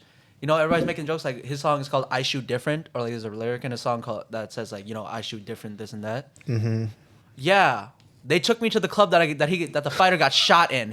I was like, out of all the clubs you guys could have taken me to, out of all of them in the Philippines, in the city at least, you take me to the one place where I'm most likely to get shot. I'm a foreigner too, or did you forget about that? Like I don't speak Bisaya, which is our sub dialect of Tagalog. Okay. I speak Bisaya, dude. I don't speak Bisaya. I speak English. Like what the fuck? I barely have like a Philippines accent, which I kind of do. Okay. But I can't say anything for shit. I can't hold a sentence. So did anybody try to pop you? Oh, shit, man! I thought someone. Hey, I'm just joking. I'm just joking. I was so scared because like there were some people at that club that like there were some people that were feeling me, some people that weren't. Oh, yeah? I was dancing around, lady here and there. You know what it is. I was single, was single at the time. I ain't no cheater, but but anyways, I was scared that like because some people were like. There were good, no homo. There were good looking dudes. There were like well dressed dudes that were there, and you know I thought they had a better chance with some of these ladies than me. And then all of a sudden the ladies are coming to me. I'm pure Pinoy. The only difference is that I was born here, they're born there. So I was like, oh god. And some of these guys do look like they might shoot me, but they check you at the front. Like to the point after that incident, the security says you're not allowed to wear shorts, not allowed to wear sandals there. You have to take off your hat every single time you go on the dance floor. I was like, damn, but this shit, we all sweating like hell. And it's a tight ass room. I would say the dance floor is as big as this room in here. Maybe a little bit bigger. Oh man, that's that's the dance floors with. I'm just like, oh god. That's pretty. But now homo. I can go there for free because my shout out to the Let's Roar crew, Liana and Aisa and all you guys over there at Let's Roar. Use code JDoro10 for 10% off. Plug. But anyways, their cousin, the owners, the CEO and her sister, their cousin is the DJ there. So if I would have asked them if they would have told me sooner or later, I could have gotten free VIP. Now next time I go, now I know who to call. Okay. But for real, you guys, if you guys come to the Philippines, come kick it in Cebu. I would say Manila will just remind you too much of America. Oh. It'll feel like Chinatown, Chicago, or something like that. But if you go to Cebu and all that stuff, just come to southern provinces, kick back, enjoy some Corona because we have it there, and Heineken. We have Jameson. Oh yeah. So if we go there, we just tell them we know Jarrod, right? If you go to my house, they'll just be like, "Oh, Jared, you got some friends that are here to come see you." I'm like, "Shit, I didn't get the pension house ready." Hey, did you? Sorry. What's that? Did you meet that one guy that? Oh. What was his name? David, I think. David? The editor. Oh no, I didn't meet him. He's from Sikihor. Okay, yeah. So he's from the island across the ocean. Yeah, he was telling me, oh, yeah, Jarrod's not too far from me. I'm like, oh. Yeah, I'm in the island of Cebu. He's in the island of Siquijor. So for those that don't know, the Philippines is a island country. Yeah. 1,700 islands. Right. And thousands of dialects. But the main dialect of the country is Tagalog. Okay. So, and it's not, and for those that are trying to pronounce that, it's Tagalog, not Tagalog. So, Yeah, no worries. You know. so for anybody that wants to learn about Filipinos, and yes, I know Filipino women are beautiful. Now meet one in Hawaii that's half Samoan and half Filipino. Changes your life. It'll change your life. Who do you think is more Attractive. I would say like out of all the race, right? Which woman do you think that probably has the most beautiful woman? Asians, obviously. But, Asian, but like what race though? Oh God. Ethnicity. Ethnicity? Yes. I mean, Thank you, Miss Master Major. ethnicity wise, that's hard to say. Get closer to the mic. That's hard to like, say, we wanna guys. record everything. That's hard to say because, I mean, I've seen the only like Asians that I've been like exposed to in terms of like talking wise and connecting wise were Chinese, Vietnamese, Hmong, Thai, Lao, Filipino. Okay. And I think that's it. Okay. Korean too, but Yeah. that's because Because of of the plastic, man. I'm like, sorry. But you know, that's a lot of plastic. No, but like those are the only ones that I've been exposed to. I mean, like even when I went Right. to Bohol, which is where we see those tiny little tarsier monkey things. Uh-huh. There was a lot of that's where most of the Koreans go to. I don't know how many Koreans I saw at that restaurant. I'm just like, damn, there's a lot of Koreans here. Are you sure I'm still in the Philippines? Wow. But- Let's go around with that question. Yeah, John, yeah. Who do you think which race or ethnic What ethnic Ethnic race race do you believe has the most beautiful woman? I think More attractive. the most beautiful one is the one with the most beautiful soul. Oh man. Oh my god, I knew it. I You knew had so. to do that to me. Someone to say it. I was waiting for someone to say it. Yeah. Oh. But I don't know. I feel I've not seen enough of the world That's what I'm to saying. kind of Okay. answer that, because there was a time where I was like, yeah, I'm like, Asians are the best. Boom, went to Florida. I was like, man, Latinas. Hey, you're being honest. I appreciate that. Yeah. And then I'm like, And now then- what is the world? What else does the world have? Go to Mito. Go to Mito and Exactly. Roseville. That's a All right. So we got So I can't say. okay. know. I can't All right. see there. Okay, we'll go Mojong. What do you got? How am I supposed to follow that? he already took everything. I'm afraid I might take more from you guys. That's okay. We could have the same, you know. But man, I would all right, I just remember these two are they're taken over here. So Right. they only got one answer. Yeah, this is like They're just like It's they like just show the ring. You guys can answer, okay? I choose my wife. But Be man, like I choose my girl. I love you, honey. I was the same way. Trust me. oh man, I honestly I think personality is where I'm I never heard.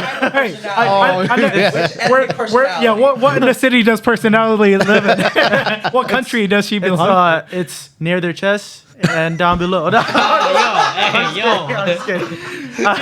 He meant the heart, right? Yeah. The chest down below. Where else On the are you left thinking? side. Exactly. Yeah, where else are you Hey, thinking? that's why I wear the healing bracelet over here. close to my Exactly. heart. okay. What were you guys all thinking? What are you thinking?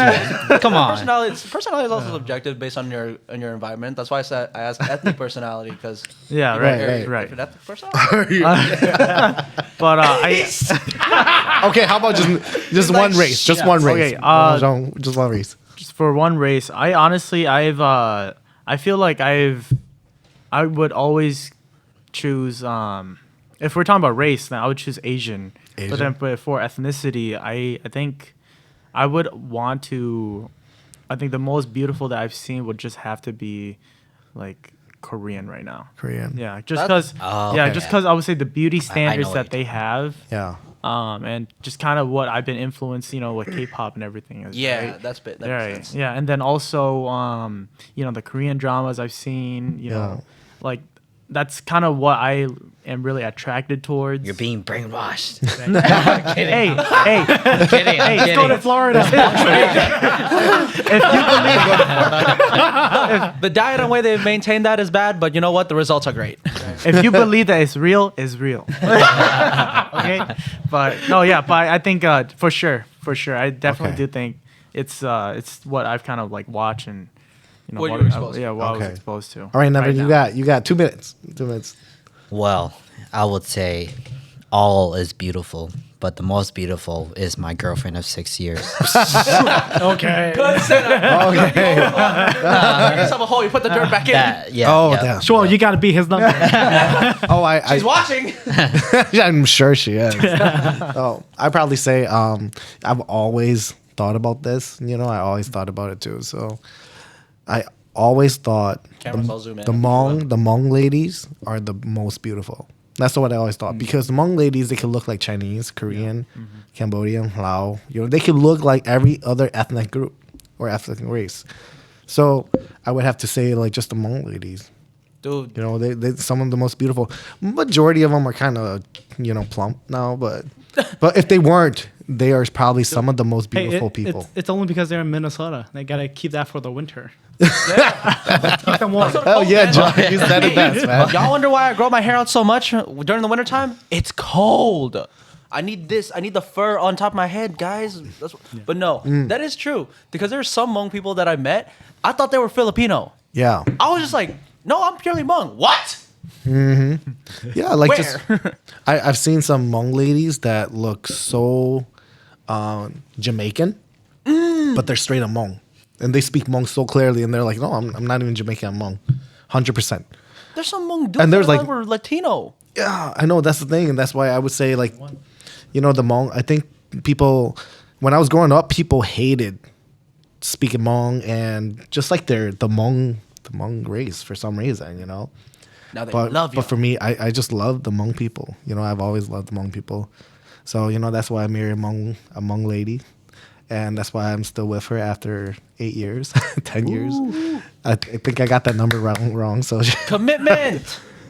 Nevin, you I got guess to we catch didn't up. really answer our question. I gotta catch up. You I guys- guess you you need to ask your catch up. brother. Yeah, ask guess- him. Yeah, exactly. I guess we didn't really answer the question, to be honest. well, let's take a break and then we'll come back. Okay, we'll come back and then Oh damn. My 'cause- answer is Damn. just that I don't know enough. I don't know enough to answer. Based on what your brother said, because what I've been. Yeah. You remember that Filipinos do the same shit. that girl that was getting beat up by the Dude, her husband? that pissed me off. Everybody got pissed off, and all they were doing was just filming. I was like, why y'all They were recording just- this? This ain't World Exactly. Star. What the hell? They're Yeah. trying to have their own local star. I know. Everybody ran up to her and just started recording. Not a single person was like. I honestly, I would've- that situation, that did not sit right in my heart and nor my stomach. I would have drop kicked that guy in a heartbeat, man. But No, I'm just taking the basket off the back and I'm beating his ass with it. The hell? no, that would never run in America here. I For know real, dude. that guy would have been. He would have been killed. Okay, so you're recording? Yep. Yep. All right, 3, 2, 1. All right, since you've been to the Philippines, everyone here, let's answer, where in the world where we traveled to. Ooh. Wait, where we will? Yeah, or where where we want to. Where we Oh, want to. Where we want We to. already know what he's gonna say. That's Florida not true. again? Well, perhaps, maybe. He's gonna go see. He's gonna go see twice. He's gonna go to Korea and see twice. Damn it. Yeah. Yeah? Wait. So who's answering? Who's going? Oh, who wants to go first? Okay, I guess I can answer oh, this yeah, one you go. first. Yeah, you I didn't even answer the artists. You should. Right. You should. Oh man. Well, I had some time to think. So, do you guys want me to answer that one too, or Yeah, do you guys yes, want? that'll be great. Oh, okay. Well, I guess the Hmong artists. I would have to say I love Sounders. Okay, I've always been a huge Sounder fan. Tai Tall was like always. He literally like was my childhood. Lupa Rose and what else? That really sad song, but Guluka, Or just for love. right? Ipamao. Just for that, that's Ipamao was Ipamao. alright. But then No, that's the Sounders, bro. yeah. The Bob Rose. No one said yeah. Right, wait. Hold on. Yeah. Sorry, Cool. a lot of burps. And then Sounders. as of like right now, I would probably say, oh shit. Okay, I grew up with Jami. All right, Yeah. I love so I love Jami songs. You know, when I was growing up, I love her music. Plus, when she was like in her 20s, I always thought she was really cute. You know, so shout out to Jami if you're watching. Buy her then- sticky rice. Yeah. Buy her sticky rice. We'll advertise your sticky rice. And then the second one, I probably say Luya because I grew up with Luya. You know, I love Luya music. You know, he was in my childhood as well. And then the fourth one, I would probably like more modern. I would probably say Sudden Rush because they have just the most touching music, right? And then the fifth one, I would probably say it would be like Blue Devil and Sons of Northtown. Yeah, so Blue Devil. SOM. Because the reason why I would say Blue Devil and Sons of Northtown is because they both have music that are just not love. You know, it's not real. Yeah, it's like about life. It's not just about love. Because I can't stand people saying about love and this and love that. Oh my God. No, it's just about life, and that's why I love Blue Devil. You know, he's one of my favorite artists right now. Even though I don't think he gets enough of the credit that he does, but shout out to Blue Devil. Yeah, when you showed us all of his music and stuff. Yeah, like he's the got real stuff. Yeah. Yeah, and he's got like a suicidal song too, Dude. And I'm like, damn, how do you come up with that shit? That's so good, you know? It's a dark place you have to go to. For Yeah, songs, bro. and he even said it too in there, and then that's why I also love Sons of Northtown and Blue Devil. Just like they ring right next to each other, because it's not just about love, all right? It's about other stuff. Yeah, Sons of No Tone, from what I was told, they rap about like being in the game and all that stuff. Yeah, yep, and they straight up, they're Real shit. They're real. That's why I like them. But like I love Chinchilla too, right? Don't get me wrong, Chin, I love you too. Tremaine and Sega, I love you guys also. Okay, and oh my God, I forgot Nah. Also Nah, right? Because Nah can pretty much rap about anything, you know. All right. All right, now places. Okay, places. We All right. would want to go to. I would probably say, I would like to go back to the hometown, like Thailand, and or Thailand or Laos. I would just like to visit. I can't really think of anything else. So. Yeah, me too. Just around there. Maybe Japan as well. I've been to South Korea before too. Oh. And maybe China. I don't know. With things right now, I don't know how it's gonna go. Yeah. Yeah, true. Yeah. Yeah. That's for me. I think for me, I would want to go to like somewhere in like Italy or like somewhere in Europe. Like I would say Switzerland or Ooh, even yes. France. Mm. I just want to go try a whole bunch of food. That's pretty much it. Food journey. Yeah. A food vlog. Never been to South Korea, but Oh, I think you'll like it. I think you'll like it. I think so. I heard there's a small group called Twice in Eugene. Yeah. You just might see them. Exactly. Yeah. Is that the girl that you eye on? Exactly. Oh, man. Hey, Exactly. hey, stay away from Julie from Momoland. That is mine. Oh, all good, man. And Taya, even though she's not part of Momoland anymore, still. Well, All good, all good. hey, I love IU. And I Oh, love yeah. Lisa. Yes. Lisa from Blackpink. Yes. Those are my two girls. Jenny. Jenny for me. I don't like Jenny very much, man. She's too cute. She like That's she the plays. point. Yeah, that's the thing. It's like she's just way too cute. But I like Lisa because she's more just straight up, Yeah, Lisa. And then I love She's IU. Thai too, so. Yeah, Is she yeah. actually? Yeah. Oh shit. Oh, sorry. Well, you know what? I like the old school stuff. I like Big Bang, SS501. Big TVX. Bang. I like 2 p.m. Yeah. Shiny, Yeah. Oh my. and all those other old man. school stuff. Okay. But right now, I don't listen to K-pop. But Oh, okay. Yeah. Nobody call it fake. When he said half those groups, I was like, yeah. Yeah. That's You're not in K-pop. You've been to South Korea? Yeah. Like, oh, okay. Yeah. But then for sure, me I think South Korea, Japan for the food and stuff. But I've been to Italy before, and I think I would love to go. I think I'd love to stay long term in Italy or somewhere in Europe. Yeah. Just for because like a lot of Yeah. people backpack go for Europe, don't they? Yeah, and also I love like the food and also like the culture there. Everything is really on your feet. So like Like everything, it's like you could ride a bus or else you could walk and you could get everywhere. That's the part I like. It's like the safe version of New York City. I wouldn't say it's safe. You just got to be smart. So. It's Like, like there- it's like you've been to Italy before. I have. No, that's what I just said. Oh yeah. What the heck? I forgot. Yeah. You went there alone or No, I went there for work, but I was there for 3 months and it was a blast. Like 3 months Yeah. for Now, work? did you Yeah. get to Damn. see Ducati and Ferrari? no, yeah, seriously, like you just walk and you see like a Ferrari, like a current New Year Ferrari just driving by. Ooh, Yeah. Ferrari. Yeah. Most people would assume yes, I would go back to Philippines, but I've been there. I'm outgrowing my hometown, so time to explore. Plus, I'm going back next year anyway. But if I would go to like anywhere else other than home, specifically, I would go to like Chiang Mai, Chiang Rai, Thailand, or like Pattaya. Maybe I would consider going to like mainland Japan, something like that, just to see like what it's like there. Because I've seen so many reels and TikToks about like the affordability that you get in certain places in Japan, and I just want to proof see like if that's actually accurate. That's just out of curiosity, to be honest. And maybe Tokyo Drift, Nice. Okay. because Han's my favorite character in Fast and Furious. Red Evil's yours. All right, Devin. All right. Devin, what else you got? You got some good questions and I'm just trying to keep the conversation. Oh no, going, no, keep but- going because Who's your bias in Big Bang? Here's a Big Bang. T.O.P. Okay.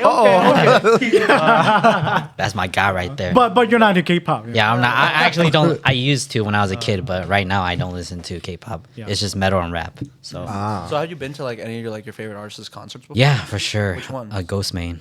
Oh, Oh, wow. How long ago? 2 years ago and 4 years ago.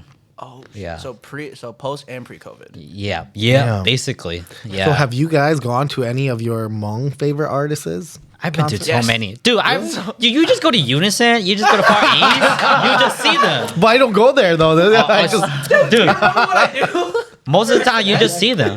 But if you want to like go see, more bigger artists and Right. more people, then Just go. there's not a lot of events. But if you go to Sabadi Myth, Fest. yeah, Okay. Sabadi, or you go to Myth, sometimes they host stuff there too. They're hosting soon. And- I think June 24th or something. Like Yeah, Myth- yeah, the Myth? last day of J4. tournament. who's all gonna be there? That. Pop band, PAP band. Oh, Pop. Yeah. Wait, they're Poppy coming. Band, new song. I think. That's not also Sabadi, is it? James. That's not Sabadi. It's a small Sabadi. Oh. Pretty much a small Sabadi festival. Gosh, it's gonna be fucking Because packed. one of my, because Bruno is my coworker. He's our assistant boss or lead at White Dragon, and he's on contract with Chosen One Productions. Jeez. And all the Go-Go's there, obviously. Chosen One Productions is nice. They know how to book. And plus, I went to one of their events. They got access to like I don't know, it was like a smoke machine in the ceiling. I was like, yo, what the hell is this? I'm like, yo. Yeah, for that day, there's so many events going on too. It's Yeah, on a it is. Sunday too, and there's like 3, 4. Dude, J4 weekend, it's 5-day partying. Yeah. It's a 5-day. bender. I took the Monday off too, so I was like, It's 6 days. Devin. 6 days party. Dude, I did J4 last year, and I genuinely was concerned how I got on stage like twice. Because Twice only? I'm just- no, because like that's when I didn't even start performing until like that day. Oh, okay. And then shit, like it was a 5-day benders it was a whole 5-day bender, and I've never been on one before. Mm-hmm. I don't know how my voice survived the way it did. I was drinking Coke and rum right before performance, and then during the Myth events I went to SNS, and then I went to Chosen One Productions. My feet were killing me. I genuinely thought I had to go get a massage like every single day of the week after J4. It's like Damn. it's not from the walking or the football, Right. because I didn't play for Phenoms with Chin. No, it was just from straight partying. Good lord. That's where I met Danny Real, I think. Yeah, that is where I met Danny Real. Wow. You know who that is? I have no clue who that yeah, is. dude. She was sitting on my shoulders.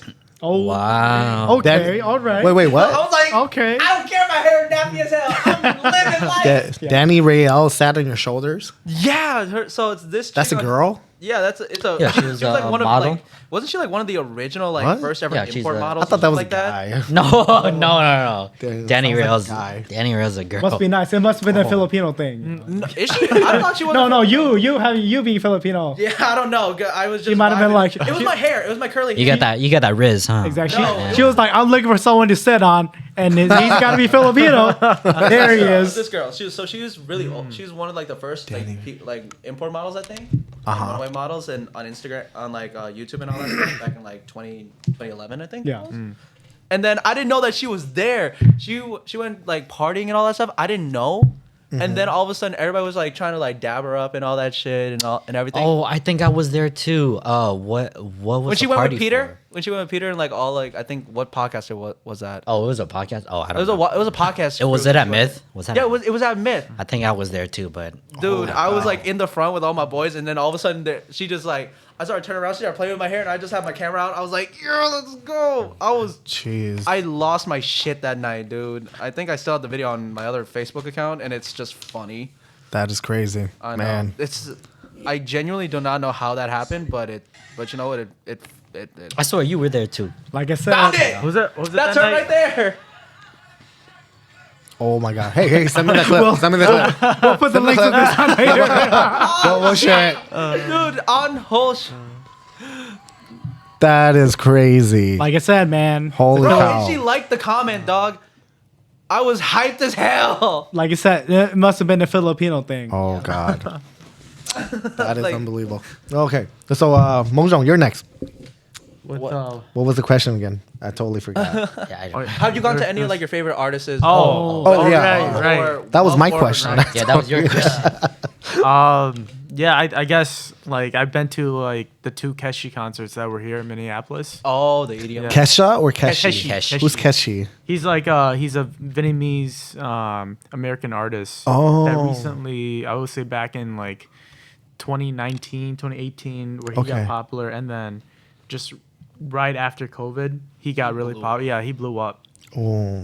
That was quick though too. Well, I think it's because like during that time, a lot of people were either breaking up in relationships or they were sticking with relationships, and there's a whole bunch of sad guys, and sad people that related to the music, and Everybody just roll their ass off at every yeah. EDM concert. and then he got really popular. But I mean, his songs are like, if you really actually listen to the lyrics, Right. or if you really think about like the type of music that he plays, or even like the melody that comes with the So with his his lyrics guitar are in playing. English, right? Yeah, it's Okay, all so English. listen to 'em. So like, if you just really listen to all like the instrumental stuff too, it's actually well thought out, and it's like you're surprised that even though it's like all sad, or some of it are sad, Okay. it's really nice to listen to. And I got John to listen to it too. I got him into some of it. So- you want to feel depressed. So John, Mojong, were you like in that state too, depressed, and I think that's why you liked it? I think I related to it because Okay. it was really good music. I think, but if you're talking about like the feeling of being sad, then no. And then I think coming up in October 16th, Wave to Earth is coming here. Oh, are they? Yeah, to Minneapolis. Yeah, the I know tickets. North just- Star Boys are coming to me. Yeah. I saw that. Damn. How do you guys know all this stuff? Well, man? Just like We love music. Yeah, Ads on yeah, Facebook exactly. just came up. Yeah, I was like listening to Wave to Earth on Spotify at work, and I'm like, Spotify, they pulled up that they're coming to Minneapolis. I'm like, they just got released today too, so I'm like, I gotta get on top of it. I think every Filipino dude is gonna, every Filipino person in Minnesota's and or the surrounding area, most likely from Chicago, are coming to see the North Star Boys because they're mostly all like half Filipino. Oh, really? Yeah, most of them. Oh, dang. I've never really listened to their music. I just know who they are. well, let's move on. John, your turn. Yeah. Well, based on what he said. If you want to know what depression feels like, the thing is, I don't think I've known the level of what Keshi sings about, but you could just feel it in the voice, and then so that's why you'll listen to Keshi.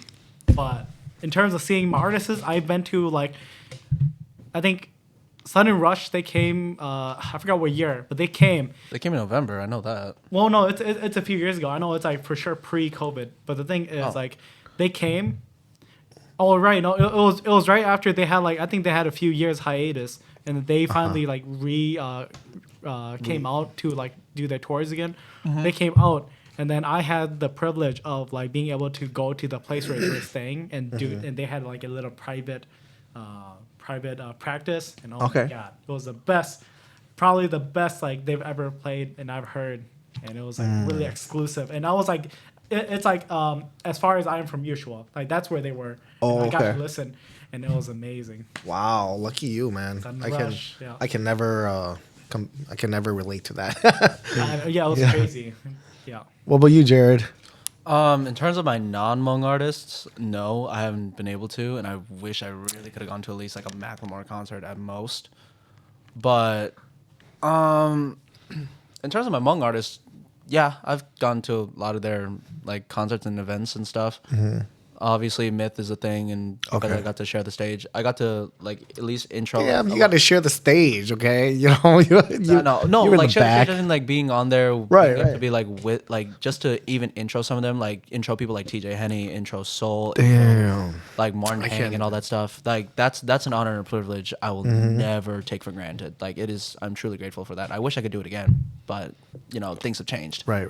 But I think the only, and I think I've seen all the Hmong artists that I've named. No, I have. Never mind. Yes, I have. I thought I was gonna say Cy Cedric, but I've seen him in concert before too. I actually ran into him at Walmart. I see him all the time.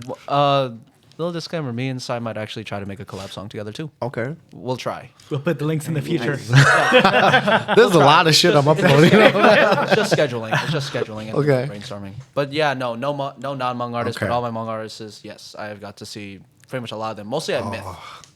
Okay.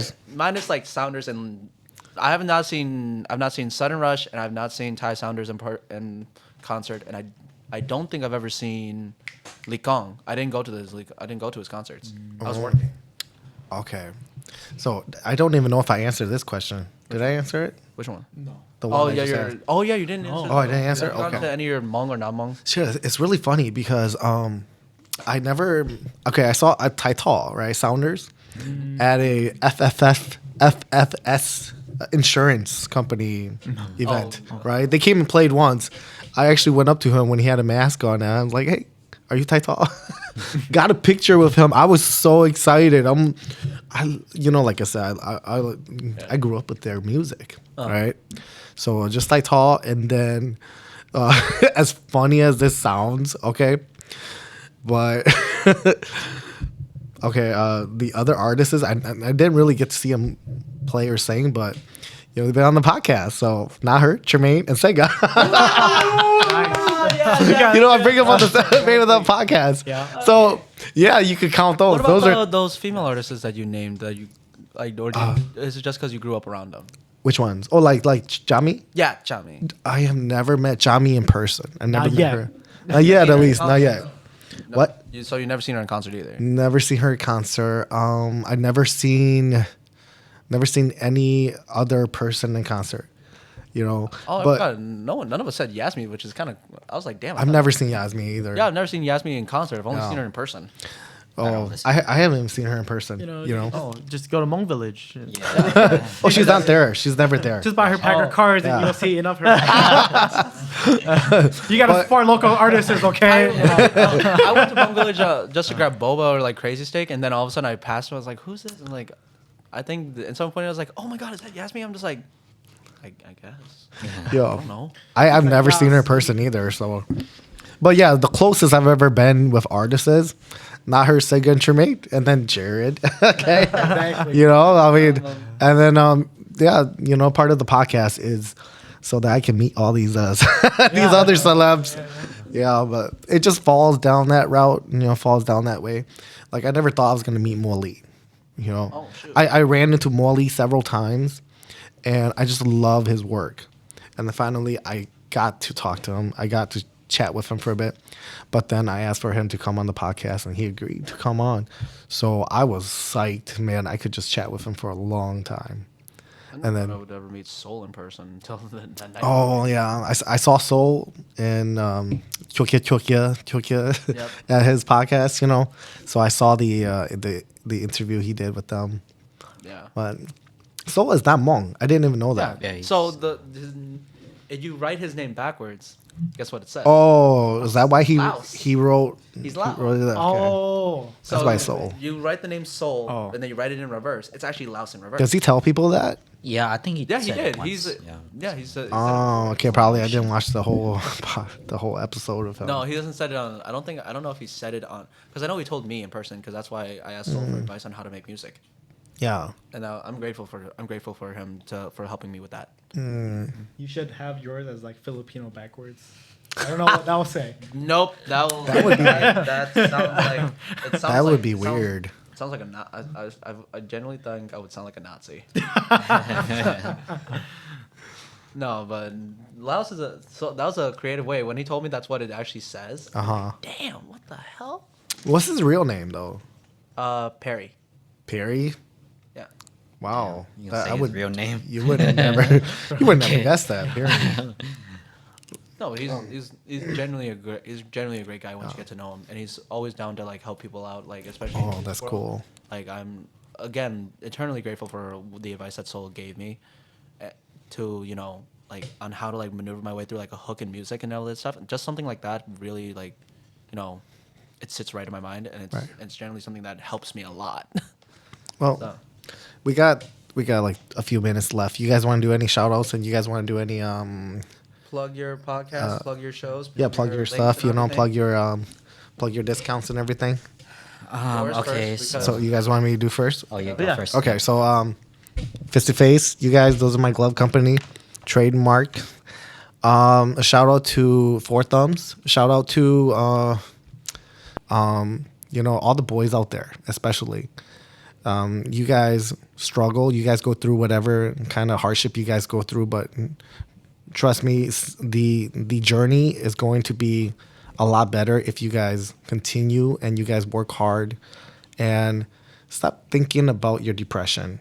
Do something that you've never done before, and that's going to help. And then also next week we're going to have Chinchilla on. And if you guys didn't know, Chinchilla is actually a licensed therapist, and also he is a social worker, I believe. So he's going to be coming on. We're going to be talking to him about a lot of interesting mental health wise, and also we're going to be asking him a lot about his journey and his relationship as well. So you guys stay tuned for that episode. Until then, I'm going to pass it on to Nevin here. Go ahead, Nevin. All right, you can follow me and Meng Zhang on YouTube, Facebook, TikTok, Spotify, and Instagram. The Late Night Talks podcast. Yes, sorry, I'm going to cut you off, Nevin. Thank you. I just want to do a shout out also for Nevin and Meng Zhang for the Late Night Talk podcast, coming on to join us on the Telemon podcast as well. Okay, so thank you guys. Oh no, yeah. Thank you for letting us come on to your podcast too, and you'll see us more on Telemon podcast too. Yes, we love to have him on because Nevin's got great questions, and then Mojong has great wisdom along with that. So, I mean, Nevin, you shouted out like how we usually do it at our podcast, but just make sure that. Oh yeah, I also do music as well. I believe that there's a show coming up on June 21st. Oh, yeah. Illuminous. Yes, yep, Illuminescence. I'll also be playing there as well, 7 to 10. Yeah, that's pretty much it. And then just make sure to follow Telemon as well, follow Late Night Talks as well, and then follow each and everyone here too. John? Nice. So shout out to Morley, and shout out to everyone who has came to view us. Shout out to the folks in Filipino, and shout out to all the people who struggle with mental health and who needs help reaching out a hand. Just know that you're not alone, and I'll pass it all the way to Jarrod. All right, I guess I'm last, right? So shout out to everybody that has come on to the live right now. Shout out to everybody that has supported the Telemon podcast. Without you guys, this podcast would not be what it is today. So shout out to all the guests that we had prior and all the people that have collabed with us. On top of that, if you guys are looking for any sort of like jewelry or like active wear, be sure to check out Let's Roar shop. CEO creator by Liana Rojas. of course, use code JDoro10 for 10% off. You can use that code also as well in Eden Prairie Center. Let's Roar shop down on the first floor. On top of that, be sure to follow all of our journeys in content creation. Mine with modeling and videography. And yeah, you know what? Thank you guys so much for watching. Thank you guys for always supporting us, and it's great to be home. This is the Telemon Podcast, where you guys will get the best seats ever. All right. See you guys. Take care. Have a good night. Peace out. Thanks, Jarrod.